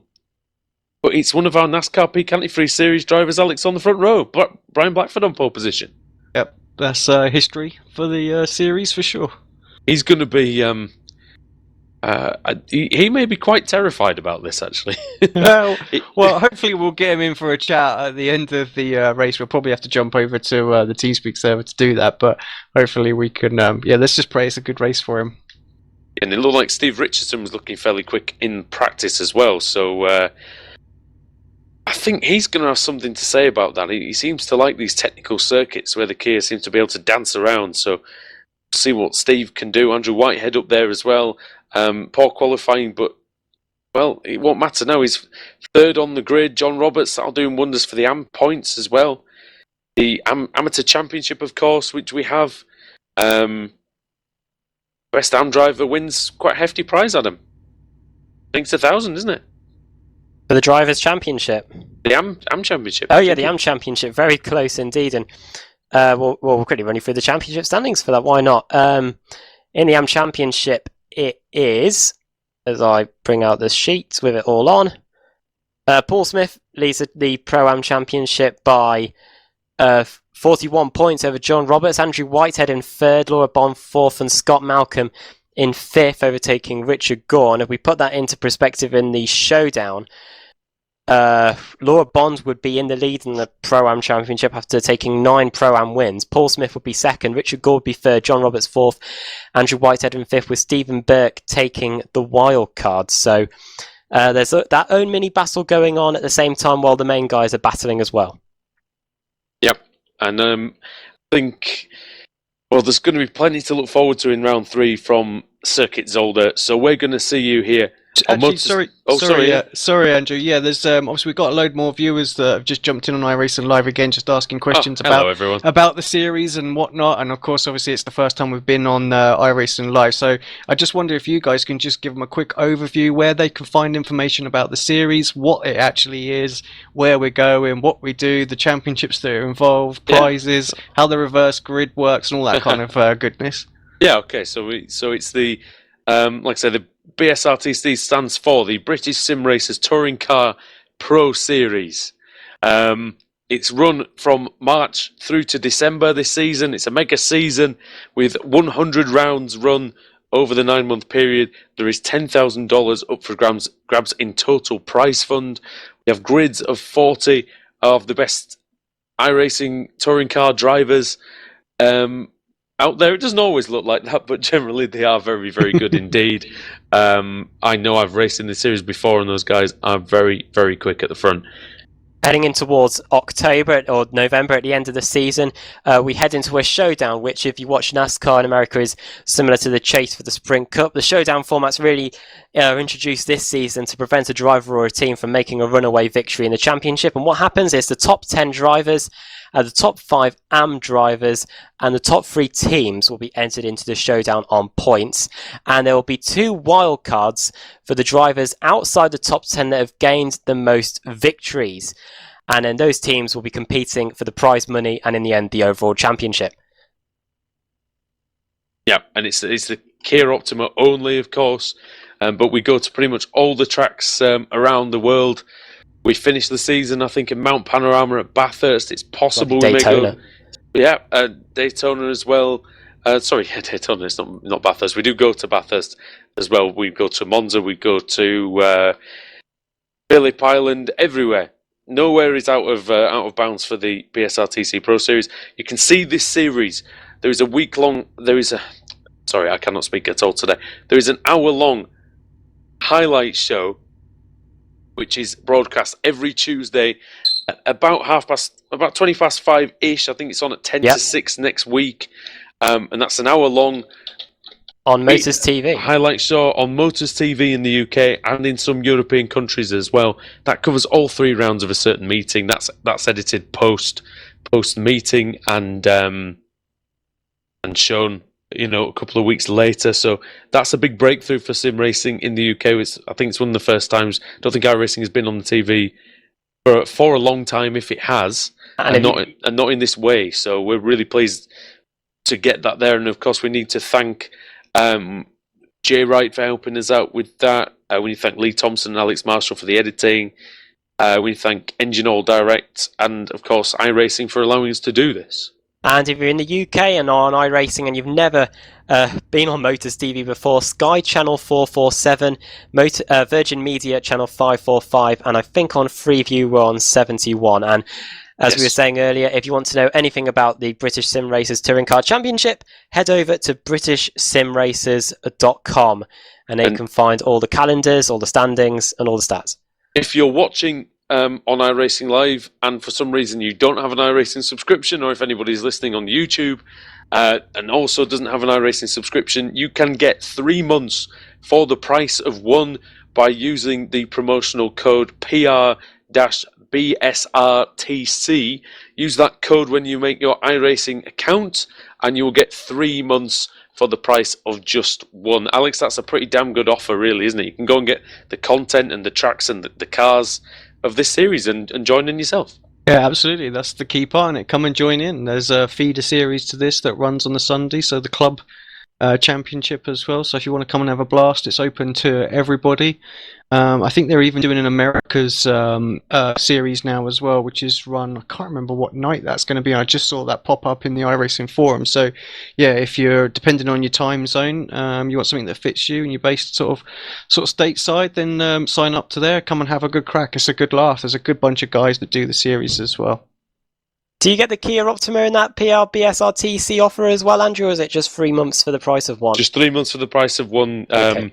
But come and join in with the club series, and come and join in, and anyone on the iRacing chat as well. Come and join in with the BSR Kia Club series and have a go as well. That includes you, armchair quarterbacks there as well. Come and see just how easy it is to do the Kia at this speed on the track like this as well. So it's all good fun. You might even run into me on the track, or more accurately, I'll probably run into you. And with that being said, to be fair, we need to go to race 3. So we're just going to have a quick commercial break here, and we're going to be back very, very shortly here on iRacing Live and on the Apex Racing TV YouTube channel. So we're going to see you very, very shortly. Don't go away. Race 3 will be a cracker.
Simulated racing can be awesome, but it can also be kind of a free-for-all.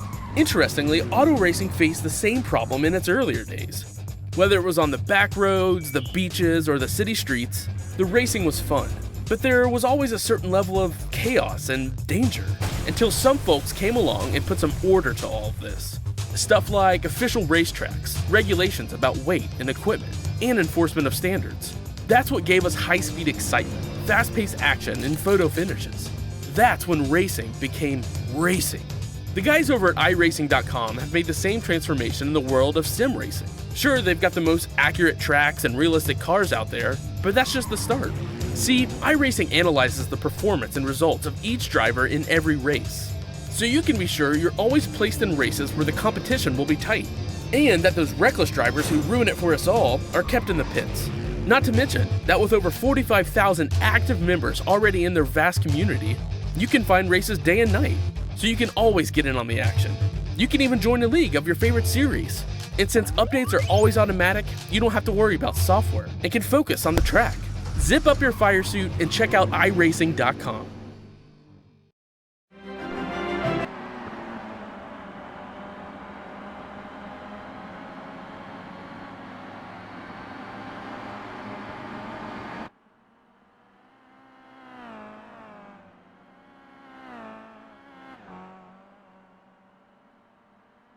Welcome back to iRacing Live for round 63 of the British Sim Racers Touring Car Pro Series presented by Engine Oil Direct. My name is Andrew Woodhouse and I'm joined by iRacing World Championship driver Alex Simpson, who's doing our cameras for us tonight, and Adam Bath and Brian Blackford's on pole position, the NASCAR Peak Anti-Free Series driver. Could be very interesting with him up there because he's a bit of an unknown quantity. Very unknown, and I really can't call how he's going to perform in this race, so it's going to be interesting to see if he can hold off the BSRTC regulars. Let's run you through the starting lineup then for the third and final race of the evening. And on the pole position is Brian Blackford, as I'm just trying to find him on my starting lineup. 24 cars reversed.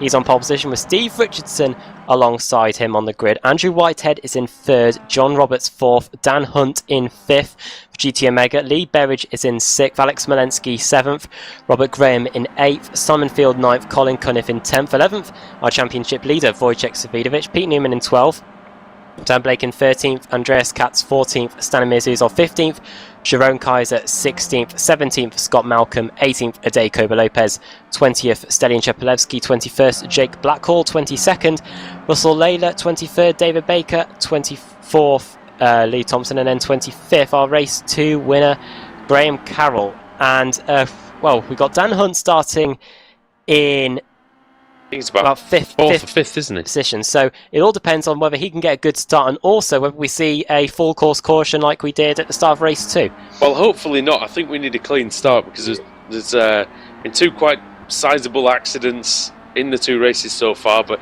that's probably the nature, Alex, as we've only got about a minute left, that's probably the nature of Circuit Zolder. I mean, I remember we did a V8 supercar race where there was an almighty smash up at the start once because the walls just filter everything towards the middle of the track, a bit like Watkins. Yeah, and that was before turn 1, wasn't it? That was crazy. I remember that race well. Yeah, just looking actually at the track conditions out there, it's a little bit cooler this time. Wind calmed a little bit down as well, so probably be a little bit easier for the drivers out there once the pressures have built up to optimise levels. I'm sure they'll be sticking in on slightly quicker lap times than they were last time, so those that suffered with tyres going off should be okay for this race. Just a quick reminder that if you want any information on this series, or you want to find out how to maybe register interest for next season, or join the BSR Kia Club Series, you can find out all the information you need on there on BritishSimRacers.com. That's the place to be for all the results, the standings, and the and everything to do with BSRTC, previous seasons, results, and everything, so you can brush up on your history. You too can have as many stats as Adam Bath. Yeah, and correct me if I'm wrong, please. So Brian Blackford will hope to get off to a wonderful start here, and start. Steve Richardson alongside him as well. Yeah, he's not going to be used to that many standing starts, is he, Adam? To be fair. Yeah, I know. It's full. I think it's difficult. Yeah, completely different from starting a NASCAR from a standing start. Well, of course they do rolling starts, but to a Kia Optima as well. It all depends on whether he's got the clutch settings, etc., all right on his Kia Optima. Going to be interesting to see if the veteran of the championship, Steve Richardson, can get alongside him into the first corner. Yeah, at least we can fit all the starting grid on one main straight here at Zolder. But now the revs are rising for the final race of the evening.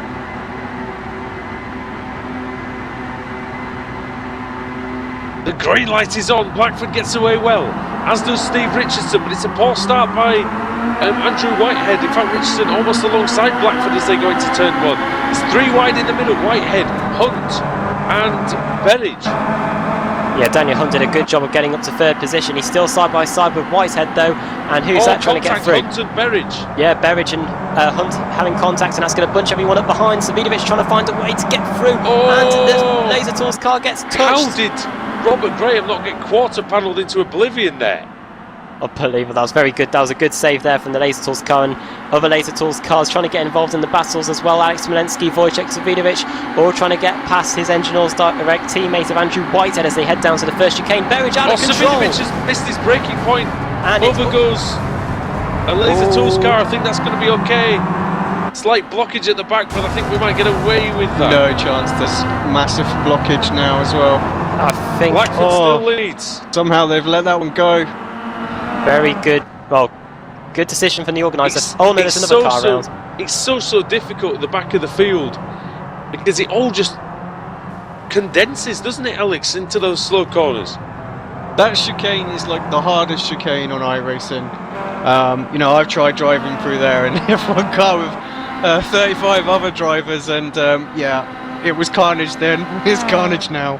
So it doesn't matter what level of driver you've got there trying to get through there. World Championship drivers struggle just as much as these guys do. That's refreshing to hear, because I know. Oh, big one for Graham. Oh, he's going to come back facing the tree. That's going to be. Oh no, John Roberts. I think apart from that, everyone's managed to get out of it in time. They're all going to the right-hand side, getting into single file. And that was just... What did I say earlier, Andrew? Someone's going to come a cropper of that wall in the end, and it was Robert Graham. Well, Alex, that was just a case of Hunt possibly not even realising Graham was there. Yeah, let's see if we can take a little look back and see exactly what happened there, because well, we know it's a bit of a squeeze through that final corner anyway. But yeah, so Hunt was having a little look. You're right. He just bled out a little bit wide, didn't he? Just touched the front nose of Graham there. Just ricocheted around. Poor John Roberts had nowhere to go. Graham did all he could do there by just keeping his car still. Everybody avoided him, just apart from John, who was stuck on that side of the track. That's definitely a 4 times for John Roberts, unfortunately. But he seemed that was one of those situations, Adam, where he seemed to be in slow motion when he saw Roberts come in, and he just couldn't stop. Yeah, and it's just so unfortunate everyone was on the right side of the track. Blackford's off. He's outbraked himself. He's and come is he back going to lose the lead to Dan Hunt? Yes. Well, yes, he will. And Wojciech Savidovic is going to go through as well. I was just about to comment on how a brilliant job Blackford was doing, and now he's down to third position because he got about a 2-second lead over the squabbling Hunt and Savidovic. And he missed his braking point. If you're going to do it, you've got to do it properly, Alex. But we said braking was such a difficult thing to do around the circuit, Zolder, and he's proved it there as Katz is going inside the field. Yeah, he missed it by a long way there. By the time the camera jumped back there, he was doing some proper dirt track racing, so dirt confirmed, I think, for that. His teammates made an excellent start. Ray Alfala up to 15th place from 25th on the grid. He's just overtaken, in fact, it's 14th. He's just overtaken your own Kaiser. He's got off goes Laidler, I think. Russell Laidler. Take a quick look back and see what that was all about as well. That single car crash? Yeah, it just seems to somehow get spat out to the left there. I'm not really sure. Just Cameras are useless. He was side by side with Carroll. Carroll's close to his rear quarter panel, gives him a little nudge, and another one. Laidler struggling to keep the car under control. Somehow manages to keep it out the barrier and rejoins. Where is he now? 21st place. He's just overtaken Draycott, so he's up to 21st place. Yeah, exactly.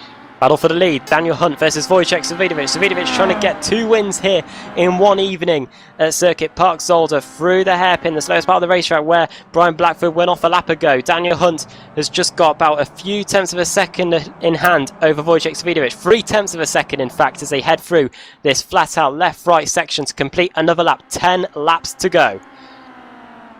Yeah, 10 laps to go indeed. The British Sim Racers Touring Car Pro Series on iRacing Live and on YouTube as well. And as well, don't forget Motors TV. These guys racing for $10,000 at the end of a 9-month campaign. Sees them span 100 races. Simon Really Field is a marathon. Simon Field has managed to get past Steve Richardson, and Pete Newman is next. Oh, sorry, Adam Savidovic got very, very close to getting some of the car Catson inside the car of Lopez, Dan Hunt. Carroll and Berridge as well. There's a lot of little individual battles going out there. Berridge just got himself a little bit out of shape, and Carroll's Savidovic up and into 10th. Carroll's through. All Hunt out of control. He put a few wheels onto the grass going into the chicane, and I don't know whether it looked like he picked up a slowdown because he was moving over to the right-hand side, but he was just may able have to got hold one on. as well, I wonder. Might have just got away with that, Adam. It was tight, wasn't it? Yeah, very hard to judge at these slowdowns at the Circuit Zolder with the leniency on the slowdown system. Through the right-hander, the double apex right-hander, and down towards the hairpin once again. Savidovic, I don't think he's close enough to make a move this time. No, he's not, and Daniel Hunt just is able to hold on through the hairpin. Yeah, and it looks like Hunt's got good traction out of the slow corners because he is pulling a slight gap on Savidovic, but Savidovic looks like he's got a bit more speed through the high-speed stuff. The final chicane there, really nice from Savidovic, Adam, and he's not quite got a run, but definitely going to make Hunt think about it as they head into turn 1. As a look, what were their lap times like? Savidovic was slower by a 10th, but that's understandable, him being behind Daniel Hunt. Brian Blackford not losing them completely, and this is great to see. Wojciech Savidovic. There's a great battle going off further back. Just see him coming out of turn 1 Whoa, now. 3 wide, yeah. Yeah, that's Seb Thompson, Carroll and Kaiser there. Like you say, 3 wide. Oh, they're still managing to work their way through that. And who's that coming Carroll through? just Jamie Fluke. Carroll was just door handle to door handle with Thompson, and Carroll's going to go up the inside of Kaiser into turn 3, and that's going to be very, very difficult indeed. And is that Richardson among that now? Yes, I think it's Jamie Fluke there. Yeah, Jamie Fluke, yeah. Richardson's still in 5th place, so he's having a great job out there as well. Yeah, great Oh, run he from- hits Kaiser. Carroll hits Kaiser, but they're just able to carry on without incident. Oh no, not for long. I don't know what happened there. Oh, Kaiser's round. And he's just... No! Oh, no. I'm gonna have to take a little look back because I have no idea what happened there. dear. Wow, It just- Kaiser gets a slowdown, I think. But why- And Carroll just plows into the back of Oh, him. no, he's hit Laura Bond as well. Right, just having a quick look at the Kaiser's replay gonna- now. Kaiser's going to have all sorts of penalties for the next round, I can guarantee you that. We'll see what it is as we jump from the forward-facing cam. So, yeah, Carroll was close. He had a little look going into the chicane. He was side by side, was he? I don't know if he picked up Thompson a got slowdown. through. But why does he slow down on the exit and allow Carroll to fly into him? Yeah, he hadn't moved over enough. You're right. I think it was a slowdown, and just hadn't moved over enough, and he just got absolutely pummeled. And I think, someone else hit him as well, just for good measure. So Kaiser completely out, and Carroll actually hit his instant limit as well. So he got himself disqualified for that, and he'll be absolutely gutted with that because none of that was his fault. Richardson under pressure now from Stelian Chepelevsky going into turn 4. Down towards the first of the chicanes. Richardson really is a sitting duck here at the moment. He's moving over to the inside line. However, I think that might be him just letting Stelian Chepelevsky through, and it is Chepelevsky through into the top 5. It's a good move by Stelian Chepelevsky. Looking very good there.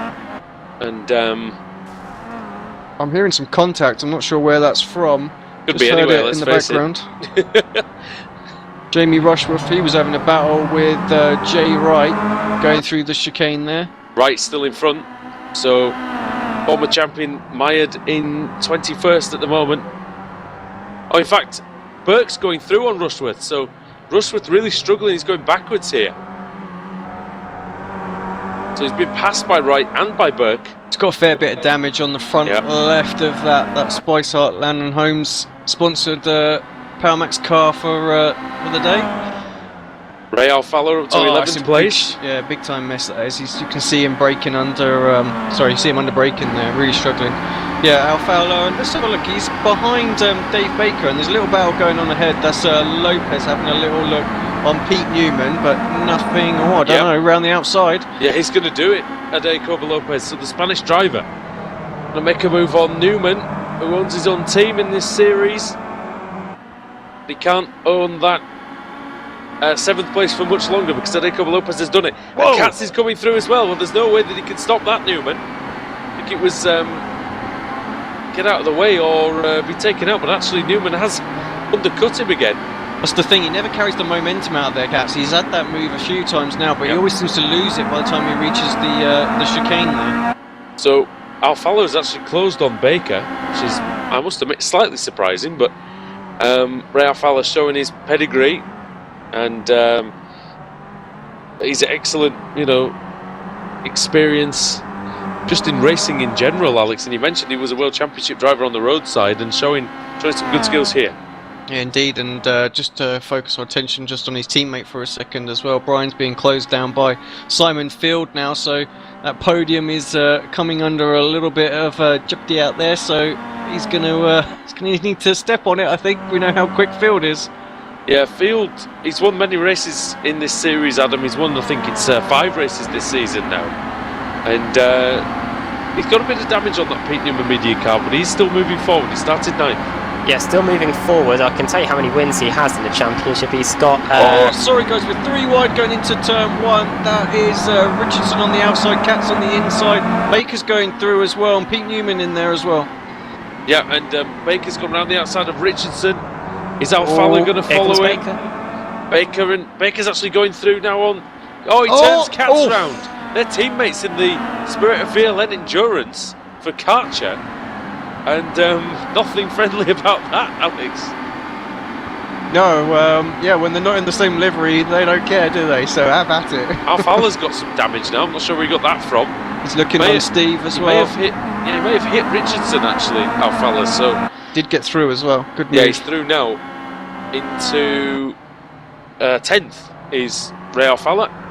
So the Americans showing really well here, Adam, in race 3. Yeah, doing a fantastic job. And I think Simon Field, who I can tell you has took 6 wins to his name in the BSRTC, will be trying to get past the NASCAR Peak Anti-Free Series driver. No change in the battle for the lead between Hunt and Savidovic. Half a second between them as we head down towards the final chicane. Field is definitely shaping up Brian Blackford. Here we go, through the left and the right of the chicane. Field does not get a good line through there, I don't think. Great line from Blackford though. And of course the oval drivers are going to be very good in the fast stuff, even in the Kia Optima. It's so difficult, by the way, to balance the Kia Optima at high speed, going through those fast changes of direction. It really is a skillful thing to do on iRacing. Remember, some of these drivers, they're World Championship drivers on oval and road, so this isn't a group of rookie drivers fighting it out, and you're seeing the skills on display here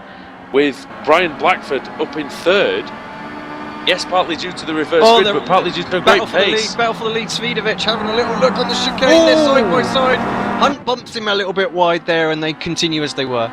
Brian Blackford at the same time is trying to hold off Field into the first chicane, and he's done it. Savidovic has lost 0.6 of a second in that move on Daniel Hunt. I wonder if Field's going to have a dive down the inside. It's very, very difficult there because you are turning while braking. So easy to lose the car. Blackford in a little bit deep to the first part of the chicane. With a right-hander, then a double apex right-hander. Chepelevsky on Field as well, Adam. Chepelevsky desperate to get some points. He still is yet to take a win this season. I didn't think I'd be saying that at the start of the season as we head down towards the hairpin. Chepelevsky hard on the brakes, not able to get past Simon Field, but Brian Blackford goes wide once again, and Simon Field is through, and Chepelevsky could be about to take both of them as we head down to the chicane. Yeah, car moving around on the braking for Chepelevsky, and he was definitely thinking about a move, but he's managed to get through there, and I have no idea how he's managed to do that so quickly. But Stelin Chepelevsky up into P3 seemingly out of nowhere, Adam, and look at that battle behind with Alfalla just behind Newman actually. Oh, that's the lap car of Kip Stevens. Stevens had an awful meeting He's been absolutely nowhere in all the races, unfortunately. I think he's been caught up in contact. He's been in the top 10 pretty much all season. This might see him drop down and out of it. You know how quickly the point situation can change and how tight it is around that area of the points. So, yeah, this could be the last thing he needed. Well, our league admin there, he's not having a good day at all, but Stelin Chepelevsky is, and so is Wojciech Svidovic. He's taken one win. Okay, he crashed out of race 2. It wasn't really anything he could do about that. Backfoot on Lopez. Oh, and in the background, Plumley off. Baker off, sorry, into the tyre barrier. It's Lopez on his own. It's Lopez coming through on Brian Blackford. And Adekoba Lopez, slight contact there. Contact between the Season 5 champion and the NASCAR Peak Anti-Free Series champion, and as we head through the right-hander, Blackford could be about to get him back.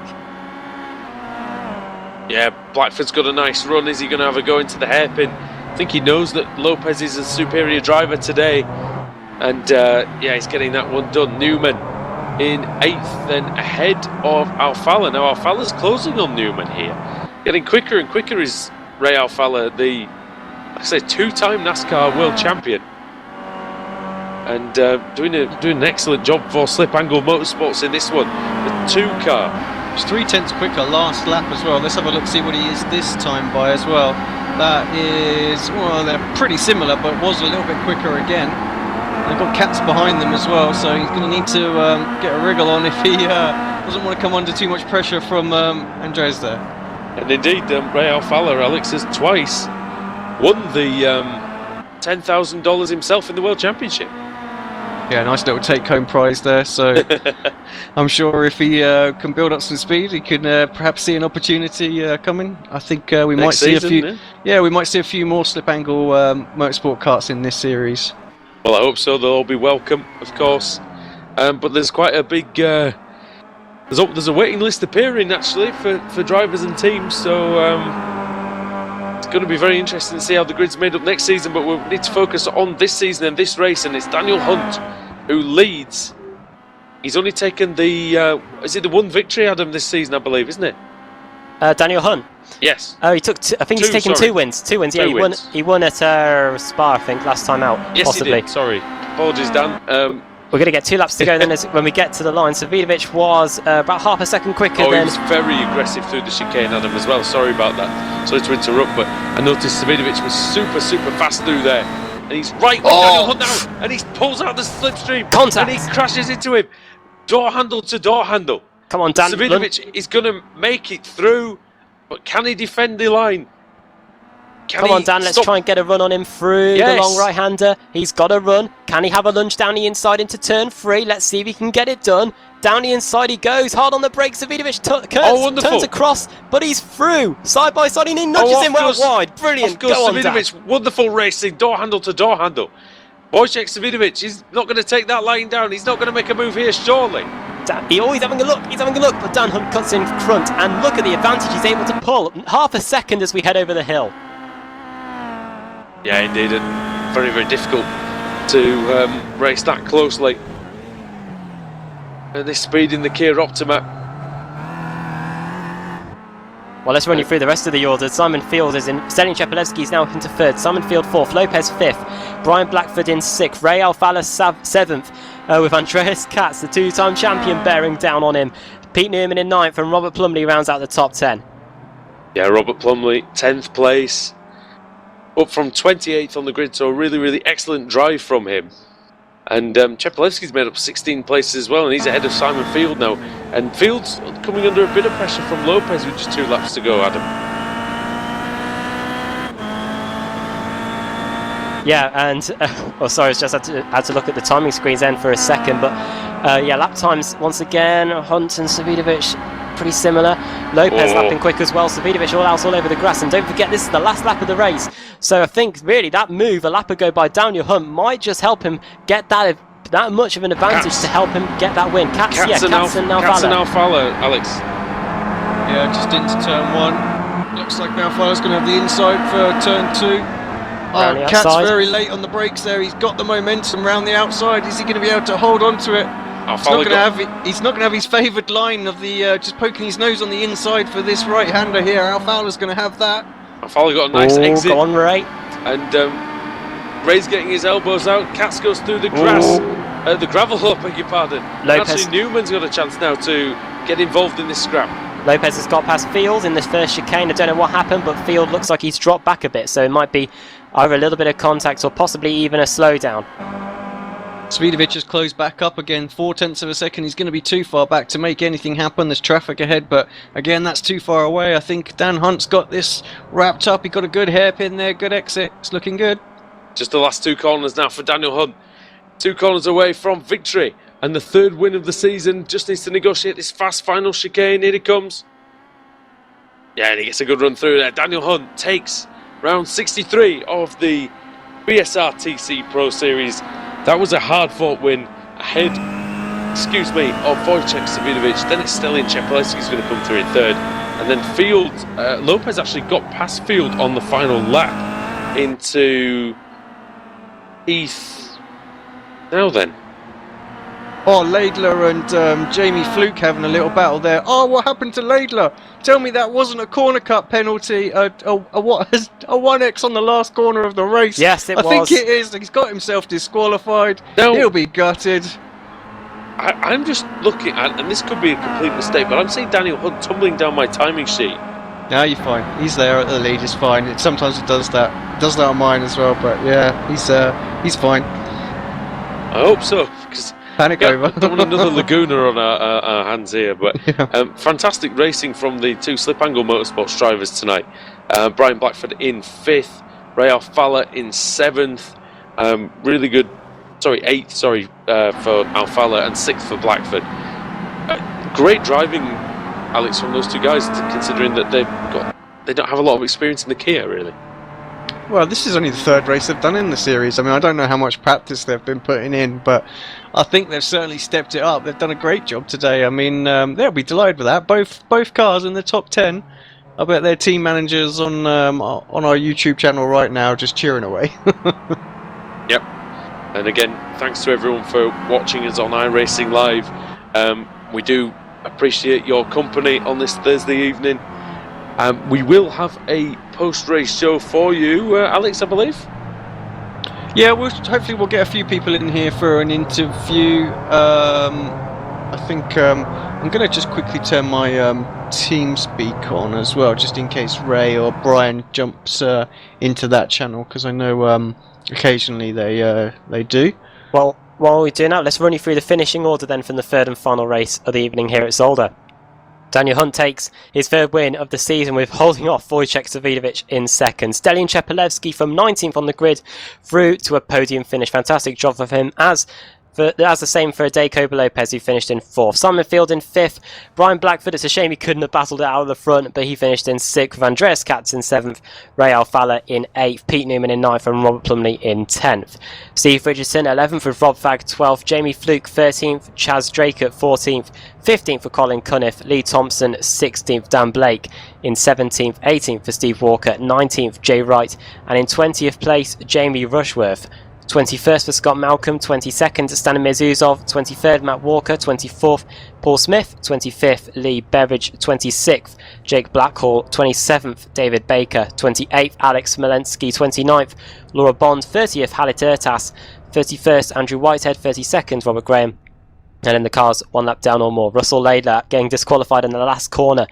34th, Kip Stevens. 35th, Stephen Burke. 36th, Jerome Kaiser. 37th, Graham Carroll. 38th, Mark Johnston.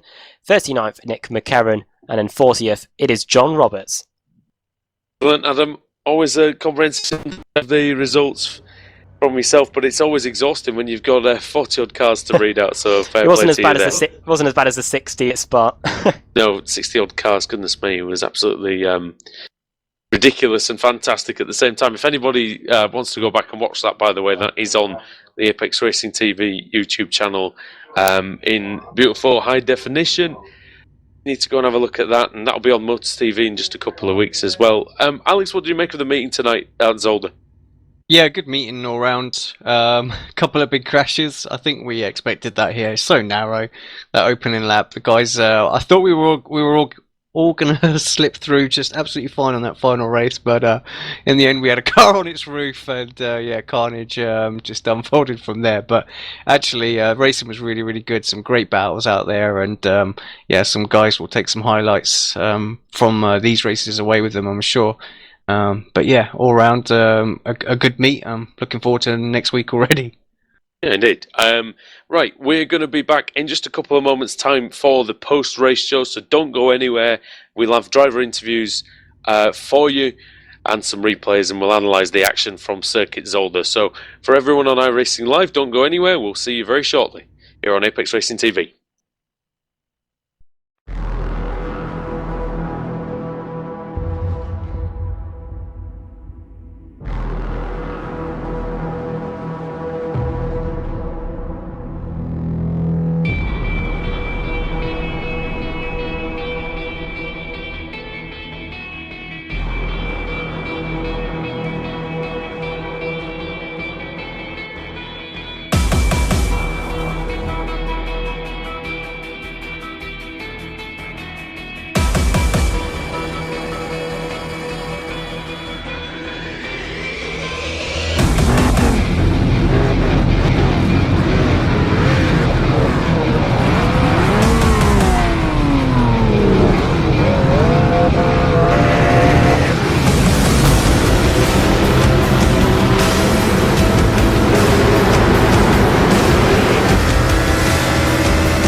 Simulated racing can be awesome, but can also be kind of a free-for-all. Interestingly, auto racing faced the same problem in its earlier days. Whether it was on the back roads, the beaches, or the city streets, the racing was fun. But there was always a certain level of chaos and danger, until some folks came along and put some order to all of this. Stuff like official racetracks, regulations about weight and equipment, and enforcement of standards. That's what gave us high-speed excitement, fast-paced action, and photo finishes. That's when racing became racing. The guys over at iRacing.com have made the same transformation in the world of sim racing. Sure, they've got the most accurate tracks and realistic cars out there, but that's just the start. See, iRacing analyzes the performance and results of each driver in every race, so you can be sure you're always placed in races where the competition will be tight, and that those reckless drivers who ruin it for us all are kept in the pits. Not to mention that with over 45,000 active members already in their vast community, you can find races day and night, so you can always get in on the action. You can even join a league of your favorite series. And since updates are always automatic, you don't have to worry about software and can focus on the track. Zip up your fire suit and check out iRacing.com.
Sorry?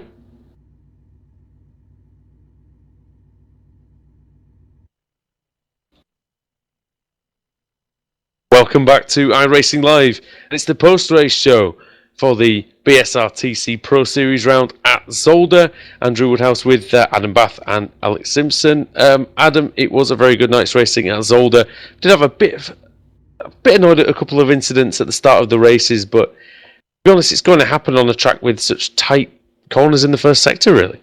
Yeah, the first race was pretty clean. However, the action really started right from the get-go in race 2, where the contact between Chaz Draycott and Jake Blackhall was going into the first corner, and then after that we had the big crash, which brought out the safety car. And then in race 3, we did think we were going to have a safety car at the start as well. So, few incidents, few talking points, and at the end of race 3, a great battle between Daniel Hunt and Wojciech Savidovic. Yeah, some truly titanic battles for the lead.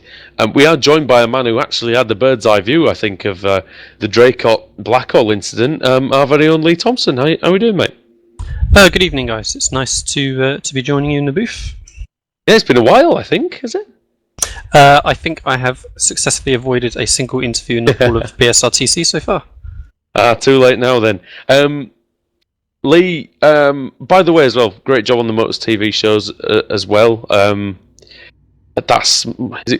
much work exactly do you have to put into that every week? First off, thank you. Second, I have deliberately tried not to tally up how many hours I'm putting into a week, but I'm guessing it's got to be 15 to 20 hours per week. It's crazy. Most of the time is spent with the audio stuff. It's surprising how long that takes getting all the mixing right and things. But so the last thing you wanted to do was come and listen to us again. Well, that's it. I know all of your cadences down to a T, and just from the waveforms, I know what words you've said and things. So it's good. No. It's good that generally has been really good feedback. Obviously, we've got a few technical limitations that we would like to have a little bit different, but for now, really, it's as it's going to be, and it would be interesting. I think more importantly to see if it has an effective with non-sim racers actually being interested. We hear about our own little group reporting back, but that's what will be interesting to know about in the future. I think that's the ultimate goal, and I think everyone on the iRacing live chat will agree with me as well. In that, we want sim racing to go out to as many people as possible, and things like the Motors TV coverage are going to help us. Right, about race 2 in particular, it looked pretty hectic at the front there with Gaz and Jake. Yeah, we're both quite fortunate with reverse grid, of course, especially Jake to get at the sharp end. Jake had a real tough run of first lap instance with getting tangled up with other people, so unfortunately that set him back a little bit. And then once the safety car disappeared, we had a good shout at both getting on the podium. As you said, as you said at the start of this, I had a bird's eye view of them heading into turn one, and I could just see that they were both going to go deep, and braked a bit early, made sure I was going to be able to cut back to the left, and unfortunately a bit of lag maybe as well. Just brought me and Jake together. So Jake had a fair bit of damage afterwards, but fortunately he managed to hold on for that top 5 spot at least. Yeah, we could see what you were trying to do, but I think Jake might have got a bit out of shape as well, and it all went a little bit wrong. But all in all, a decent meeting for you because you needed the points after last week. Yeah, I unfortunately again I'm happy doing the editing and it's worthwhile and I'm enjoying it so far. But unfortunately, it means I just don't get time to practice. So the last month or so, my points have been suffering. After race 1, I was worried this was going to be another bad one. I really struggled, couldn't make any progress at all. Made a couple of changes to the setup, and then it was perhaps slightly better. I'm happy to presumably have ended up with sort of top 10 points for the week, I suspect, once I see the results. And I think a couple of other people had tough weeks, so hopefully it'll give me a chance of dragging myself back to the top 10. But it's been drifting away, unfortunately. You're 11th now with the points updating. Just having a look. What are you? About 16, 17 points off of that. Jamie in 10th place now. So Dan Hunt just moved himself in. That probably mean you will be in the wildcard spot now, though. Well, the problem is, is that Jamie Rushworth and Daniel Hunt that I'm competing against. The problem is that they've both got better race wins than me, so we shall see how that pans out. But it's 12th as well now, so you're not. Yeah, so it's going to be tough for me to get in by there. I'm going to have to get in on purely in the top 10, I think. Daniel Hunt especially has had a much stronger last 6 weeks or so, it seems. So he's on the up and up, and if they're both around each week, I think it would be tough to overhaul them. I mean, less than 100 points behind 7th place. I mean, that goes to show how close it is in and around that area of the championship at the moment, though. That's it, and all it takes is just one drop week for somebody, and that's 170 points potentially that they could have lost. So as I said, it can be a big swing, very tough. But I look at all the guys ahead of me, and they're all quicker. So it's just about racking up those points and keeping a bit of consistency, hopefully.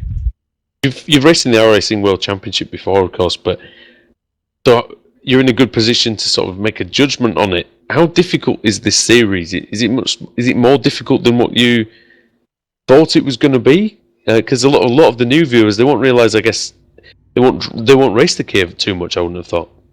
No, I mean, and it was the same for myself. I had to when we were informed about the series and the potential for an Apex Racing TV team, I had to go and purchase a car. I hadn't purchased it before. I think the first thing that springs to mind with this car compared to something like the Williams is I feel it's much more difficult to make a difference in this car, because they're front-wheel drive, much lower powered, not really having the downforce where there's maybe some tricks to learn in there. I think it's much more difficult for there to be a difference between yourself and another driver, which can be all the more depressing when I look at people like our very own Sebastian and Wojciech, who can qualify a second quicker than me despite that. It's extremely competitive. I was never at the sharp end of the iRacing World Championship series, so I never really got to feel that involvement. But it's crazy tight in this series. I was looking at qualifying at the beginning of the session tonight, and everyone bar one was within 2.5 seconds of each other, I think, which is pretty damn good for 40 odd cars. Yeah, no, I definitely agree with that, and it's one of the tightest series I think in iRacing, and track like Zolder, it's a difficult one, and I think we saw that tonight where I think the narrow track didn't really help a lot of people. But thanks anyway, Lee, for coming into the commentary box. It's like I say, the first time you haven't managed to avoid us for good, so I'm glad of that because we got to speak to you. But is there anyone you want to thank, or is there anything you want to say about next week? Because it's Monza next week. So Monza, I suspect I'm going to struggle there. So I think one of the main reasons I found it tough at Zolder here was the chicanes. In any car, I perhaps aren't as good as getting through heavy braking and quick change of directions of other people. So that's going to be the same next week. And with the much lower wing presumably that we're going to be running is we'll see how we go. That's just going to be a matter of surviving. Do you think we're going to see more slipstreaming than we did at Spa last time? I think it's surprising in this car how it feels at some tracks where you don't think it will necessarily be a massive thing. You get more of a draft, and somewhere like Spa, perhaps there's not even as much as you might expect with a massive run. So I'm sure there'll be slipstreaming. It's probably going to be a bit like Watkins and a trainer cars carrying on around the whole race, but we'll see. And in terms of thanking people, everyone in the team who helps us out with their various little tasks and everyone doing the commentary obviously makes a big difference. Most people who know the team know that I'm sure Alex is the real heart of it, and without him, then we might have a little group of half a dozen people just having a laugh. But there's no way we'd be doing all of these crazy things like making broadcasts on Motor TV and stuff. So it's a big shout out to the many hours that Alex has put in for 3 or 4 years or something crazy. Yeah, here. I mean, we started off Alex ARL TV back in the day, just us doing a couple of little broadcasts of V8s and bits like that, and now, I mean, you've put a lot of effort in, mate, and you must be proud of what's been accomplished. Well, when I look back to when it started, the things we were doing and stuff like that, it's come a long way. So yeah, thanks for that, Lee. You're welcome. It's interesting that Codemasters hasn't really come a long way in the same period of time, but hey. That's where we all started, and Alex's video editing skills put to good use in on F1 2010. But thanks, Lee. Anyway, mate, and once again, and we'll see you next week. We might chat to you then. Yeah, if you're short again, then feel free to call me up. All right, mate. Cheers. Bye, mate. Lee Thompson there, and it's been a tough transition for him, Adam, to the Kia Optima, but I think he's handling it pretty well. Yeah, we've seen him gradually move his way up through the championship, and he's, as we saw just a few minutes ago, he's on the fringes of the top 10 now, and it's so close in that battle for 10th just to get in that final showdown spot. And the fact that Lee Thompson hasn't taken that many wins this season, in fact, has he won a race this season? No, he hasn't. No, he hasn't. So but he's pretty close. He's going to have to try and get in there basically on points and possibly try and get that win in the next few race meetings so he can help solidify his position inside that top 10, because we've seen him improve brilliantly this season, and I think, there's so many drivers that deserve a shot in this top 10. He is one of them. It's very important to keep that consistency going, especially over a long season. It's 100 rounds, it's a marathon, and Lee's been there or thereabouts. He hasn't won a race, but he's generally in around the top 10. He qualifies pretty well, and generally that's all you need. But it's good for Lee to drop in here. Thanks as well for everyone just sticking around on iRacing Live as well.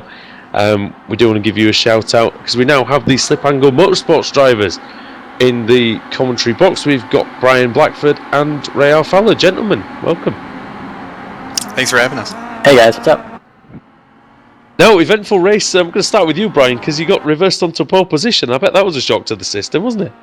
Oh yeah, I've never really experienced one of these races from that view. It was lovely, isn't it? Nobody in front of it. It's perfect.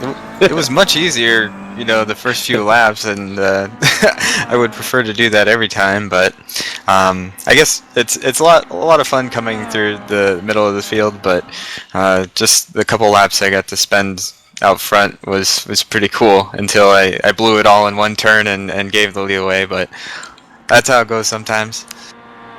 Yeah, you finished in 6th. I mean, it was only 15 seconds behind the winner, and you beat some very, very good drivers, including the man in the team in the commentary box with you. How are you getting used to the Kia? Because I know that. Am I right in saying that you had a lot less experience on the road than Ray does? Oh yeah, definitely. There's a lot of circuits that I don't actually have any laps on.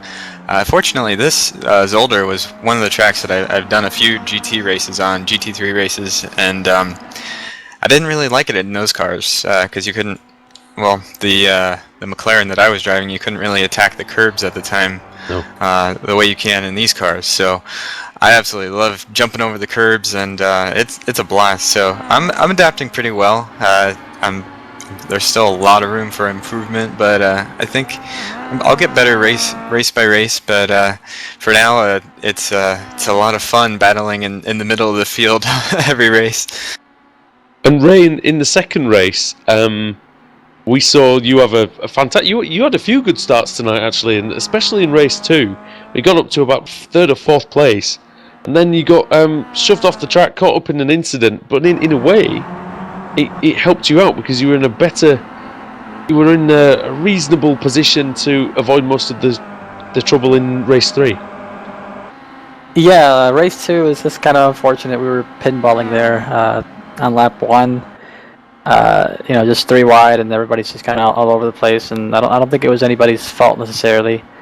And I don't know. I mean, usually when we do these interviews, I'm trying to remember what happened, and I'm used to just running one race and remembering one race, and having to remember 3 of them and 3 different starts and 3 different things that go on the track is pretty difficult. But the most recent memory is racing Pete Newman and Andrews Katz there at the end of the last race, which was amazing.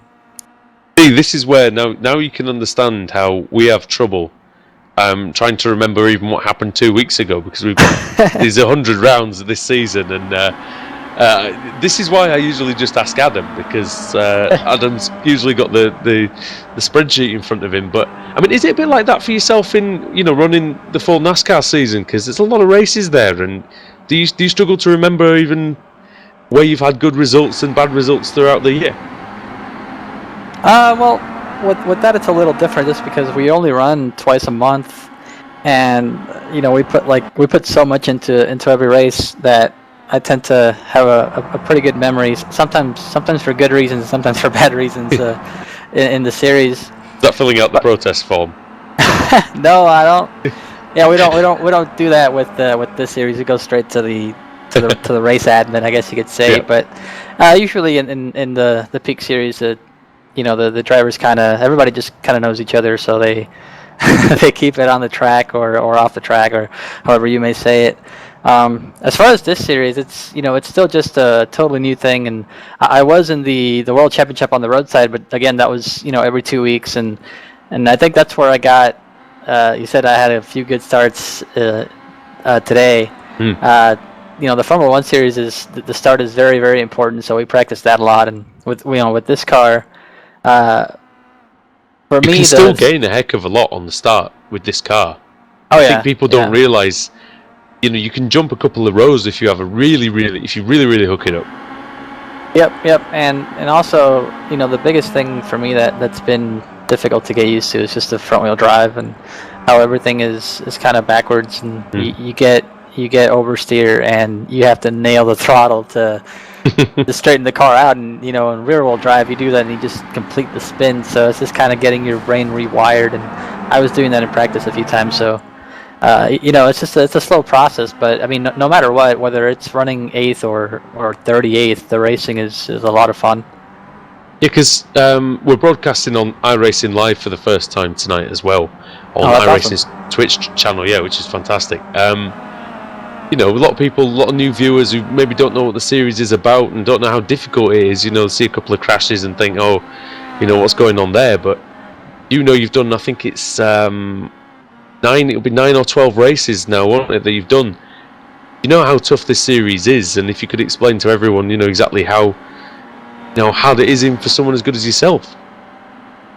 Yeah, it's very difficult. It takes a lot of racecraft and knowing where to put your car. A lot of the times when I'll lose spots or gain spots, it's simply because I chose the right line into a corner. Yeah. Predicting what 2 other drivers would do, even if it wasn't the preferred line. So I've been learning where to put my car. The first race I was completely out to lunch, and then last race at Spa, again I wasn't putting my car in the right spot, and it led to a lot of unfortunate contact a lot of the time. So today it was pretty clean. The second race had that issue in the first lap, but after that it was mostly clean, and this track had a lot of heavy braking zones, which makes that even more challenging, just because you slow down almost to a stop and then you have to keep going, which leads to a lot of contact usually. But I was able to keep it clean, and I'm proud of that. I just wanted to run few clean races, and we managed to do that. So I'm happy for the Wendell Scott Foundation and Slip Angle Motorsports around the car, and we had a good showing in the last race. We both finished in the top 8, so that was pretty cool. Yeah, I mean, how, coming off your win at the weekend as well, which very well done for that as well. How did you go there, and what was the challenges of winning that race of the weekend? At Phoenix? Yes. Phoenix, it was kind of unexpected. We had no idea if our car was fast or not, because in the series we practice with our teammates, and nobody essentially gives away their lap times, or if they give away their lap times, they're usually too fast or too slow. So you kind of go into the race not really knowing whether your car is good or not, and we went into the race I was actually thinking we weren't going to be that fast based on how the car felt, and I was completely wrong because it was extremely fast. So fast car with pretty good strategy, a few things falling our way, and we ended up in victory lane. So that was it was unexpected, but all the wins in the Peak Series are very, very enjoyable. Well, it's because the competition is really close, as I guess it is here. We love the Phoenix Raceway here on Apex Racing TV. It's one of our favourite tracks, and thing is, I think one of the reasons why Phoenix is such a great track to race on is because it almost drives like a road course in so many ways, I think. Yeah, and this was our first time in the new configuration. We had run the old configuration and up to 2013, and then last year we didn't run at all. So this new track, it took me a while to get used to it, just because it was so different, and I was a really big fan of the old track, so I was still missing it. So this new track, I was like, oh no, we have to run this new track, and we just get the old one back, please. But it ended up being good. Anytime you can win a race, a track automatically becomes one of your favorites. Yes, yeah, that's it. I mean, I was saying a few weeks ago, Silverstone, I never do particularly well there. I won a race, and now I go there, and I think, well, maybe, you definitely feel better. Brian, you had a good run at Phoenix as well. What's the plan for the rest of the season in terms of this series, and what do you think is going to happen for the rest of the Peak Antifreeze as well? Well, I'm actually just taking it rather cautiously on the Peak side. I got called for a couple of incidents at Indy and Watkins Glen. One was on pit entry, so I didn't really agree with the call, but I have to race pretty clean the rest of the season in order to make sure I'm in every single race. But next to that, I'm 4th in the standings, and that's the best I've ever been, and I'm really excited about Darlington. It's my favorite track by far, so you guys probably can appreciate Darlington too, because it's just the challenging aspects of that track are extremely Woody's exciting. favourite track. He's always on my case when Darlington comes around. He was, get on Darlington. I love it. I've it's one of the few tracks I've actually won races at, in like the in the truck, like in the good splits, because there's something about it that I just think is fantastic, and the more you flirt with disaster, the better you do. Yeah. And Alex just doesn't. He's not done it yet. He's not driven it yet. So, can you two just kidnap him and force him to drive Darlington on something? I'd love to. I don't know. I can't explain it for people who don't watch oval racing. Darlington is it's a bit like the Monaco of oval racing. I don't know. I just find it fantastic and endearing, and particularly dangerous. Alex and Adam, do you have anything for these two boys before we let them go? No, really. Just next week we head to Monza. Really, really quick racetrack in the Kia Optima. Racing on fast road courses. Any parallels to racing on the big super speedways of Daytona, Talladega? Probably not. I'm sure it will be until you reach the braking zones. Yeah. We'll be having a lot of fun in the draft, and then we have to brake. The bump drafting will probably be coming out there. Yeah, maybe some tandeming. I don't know if it works in these cars. Hey, qualifying, you could possibly do it. I'm not sure whether it's legal or not, but you could try. Yeah, that's definitely something to forward to is people, teammates and whatnot working together in qualifying, because the draft is going to be huge. Yeah. And your problem yeah. is then you reach the braking area doing 30 miles an hour faster than you normally would and miss the braking area. So, Yeah. sorry, Alex, go on. No, I've not really got anything else to add. Just great to see you guys back. Week after the last, and by the all sounds of it, we're going to see you at Monza as well. So it's great to have you come and play. Thank you guys so much, and That's- I really look forward to next week. And I just wanted to give you guys a quick reminder. You can follow Slip Angle on Facebook, and Brian, myself, and Ray, we have our athlete pages. So I'm going to actually post a quick video of a really intense moment I had during the race. So be sure to like and follow our social media. And big shout out to Lisa Pineda, our team owner. She's watching, and she, from the sounds of it, really enjoyed the broadcast. So thanks a lot. Well, before I go, Thanks for having us.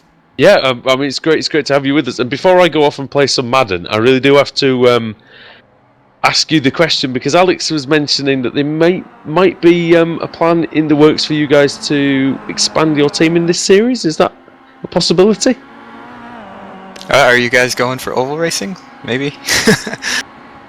I just think in the race, I just vaguely mentioned that after last week we had a chat about you trying to get some of your guys yes. in, Brian. See if we can twist their arm, get them in the seat, and see if we can get an actual Slip Angle Motorsport car into the series. At the moment, you're down as privateers, but it'd be great to see the team name in there as well. Yeah, I've been getting on them. I asked Stephanie Lessentine to join us the other night, but unfortunately she isn't working the night shift anymore. So tried to get her to come over, and while the guys have school, because they're still in school. Fortunately, my schedule is pretty open, so I can make it at least during Thursdays. So I'll try. Maybe we can recruit some more people. Do it. Thanks a lot, boys.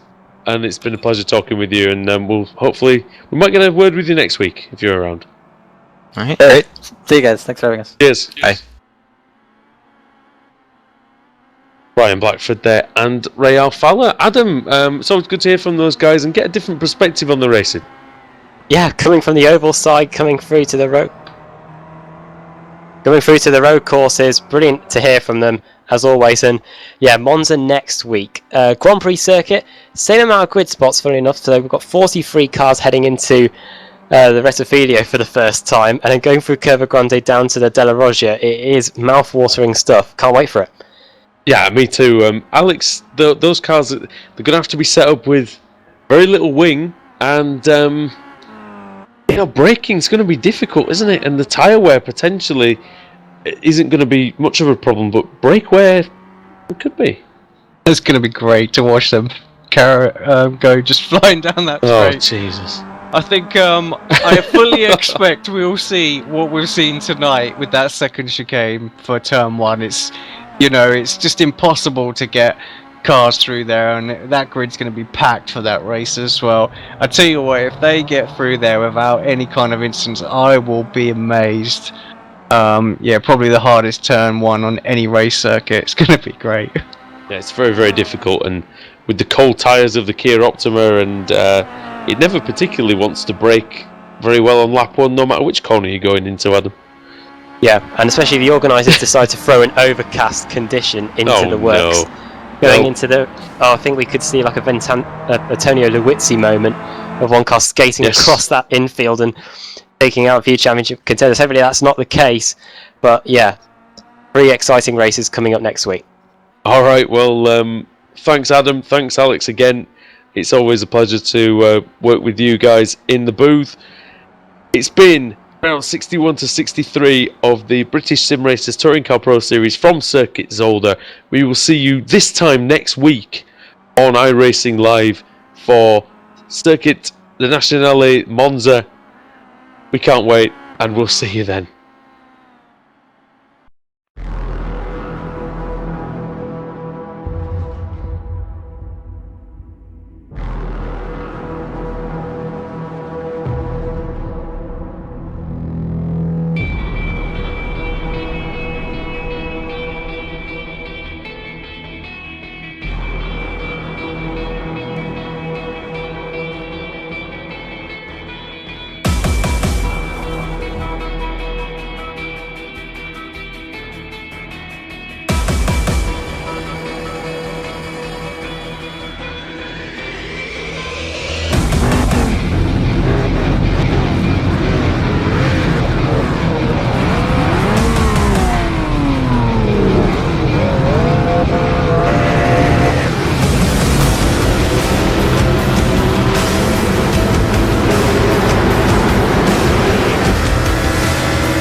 Simulated racing can be awesome, but it can also be kind of a free-for-all.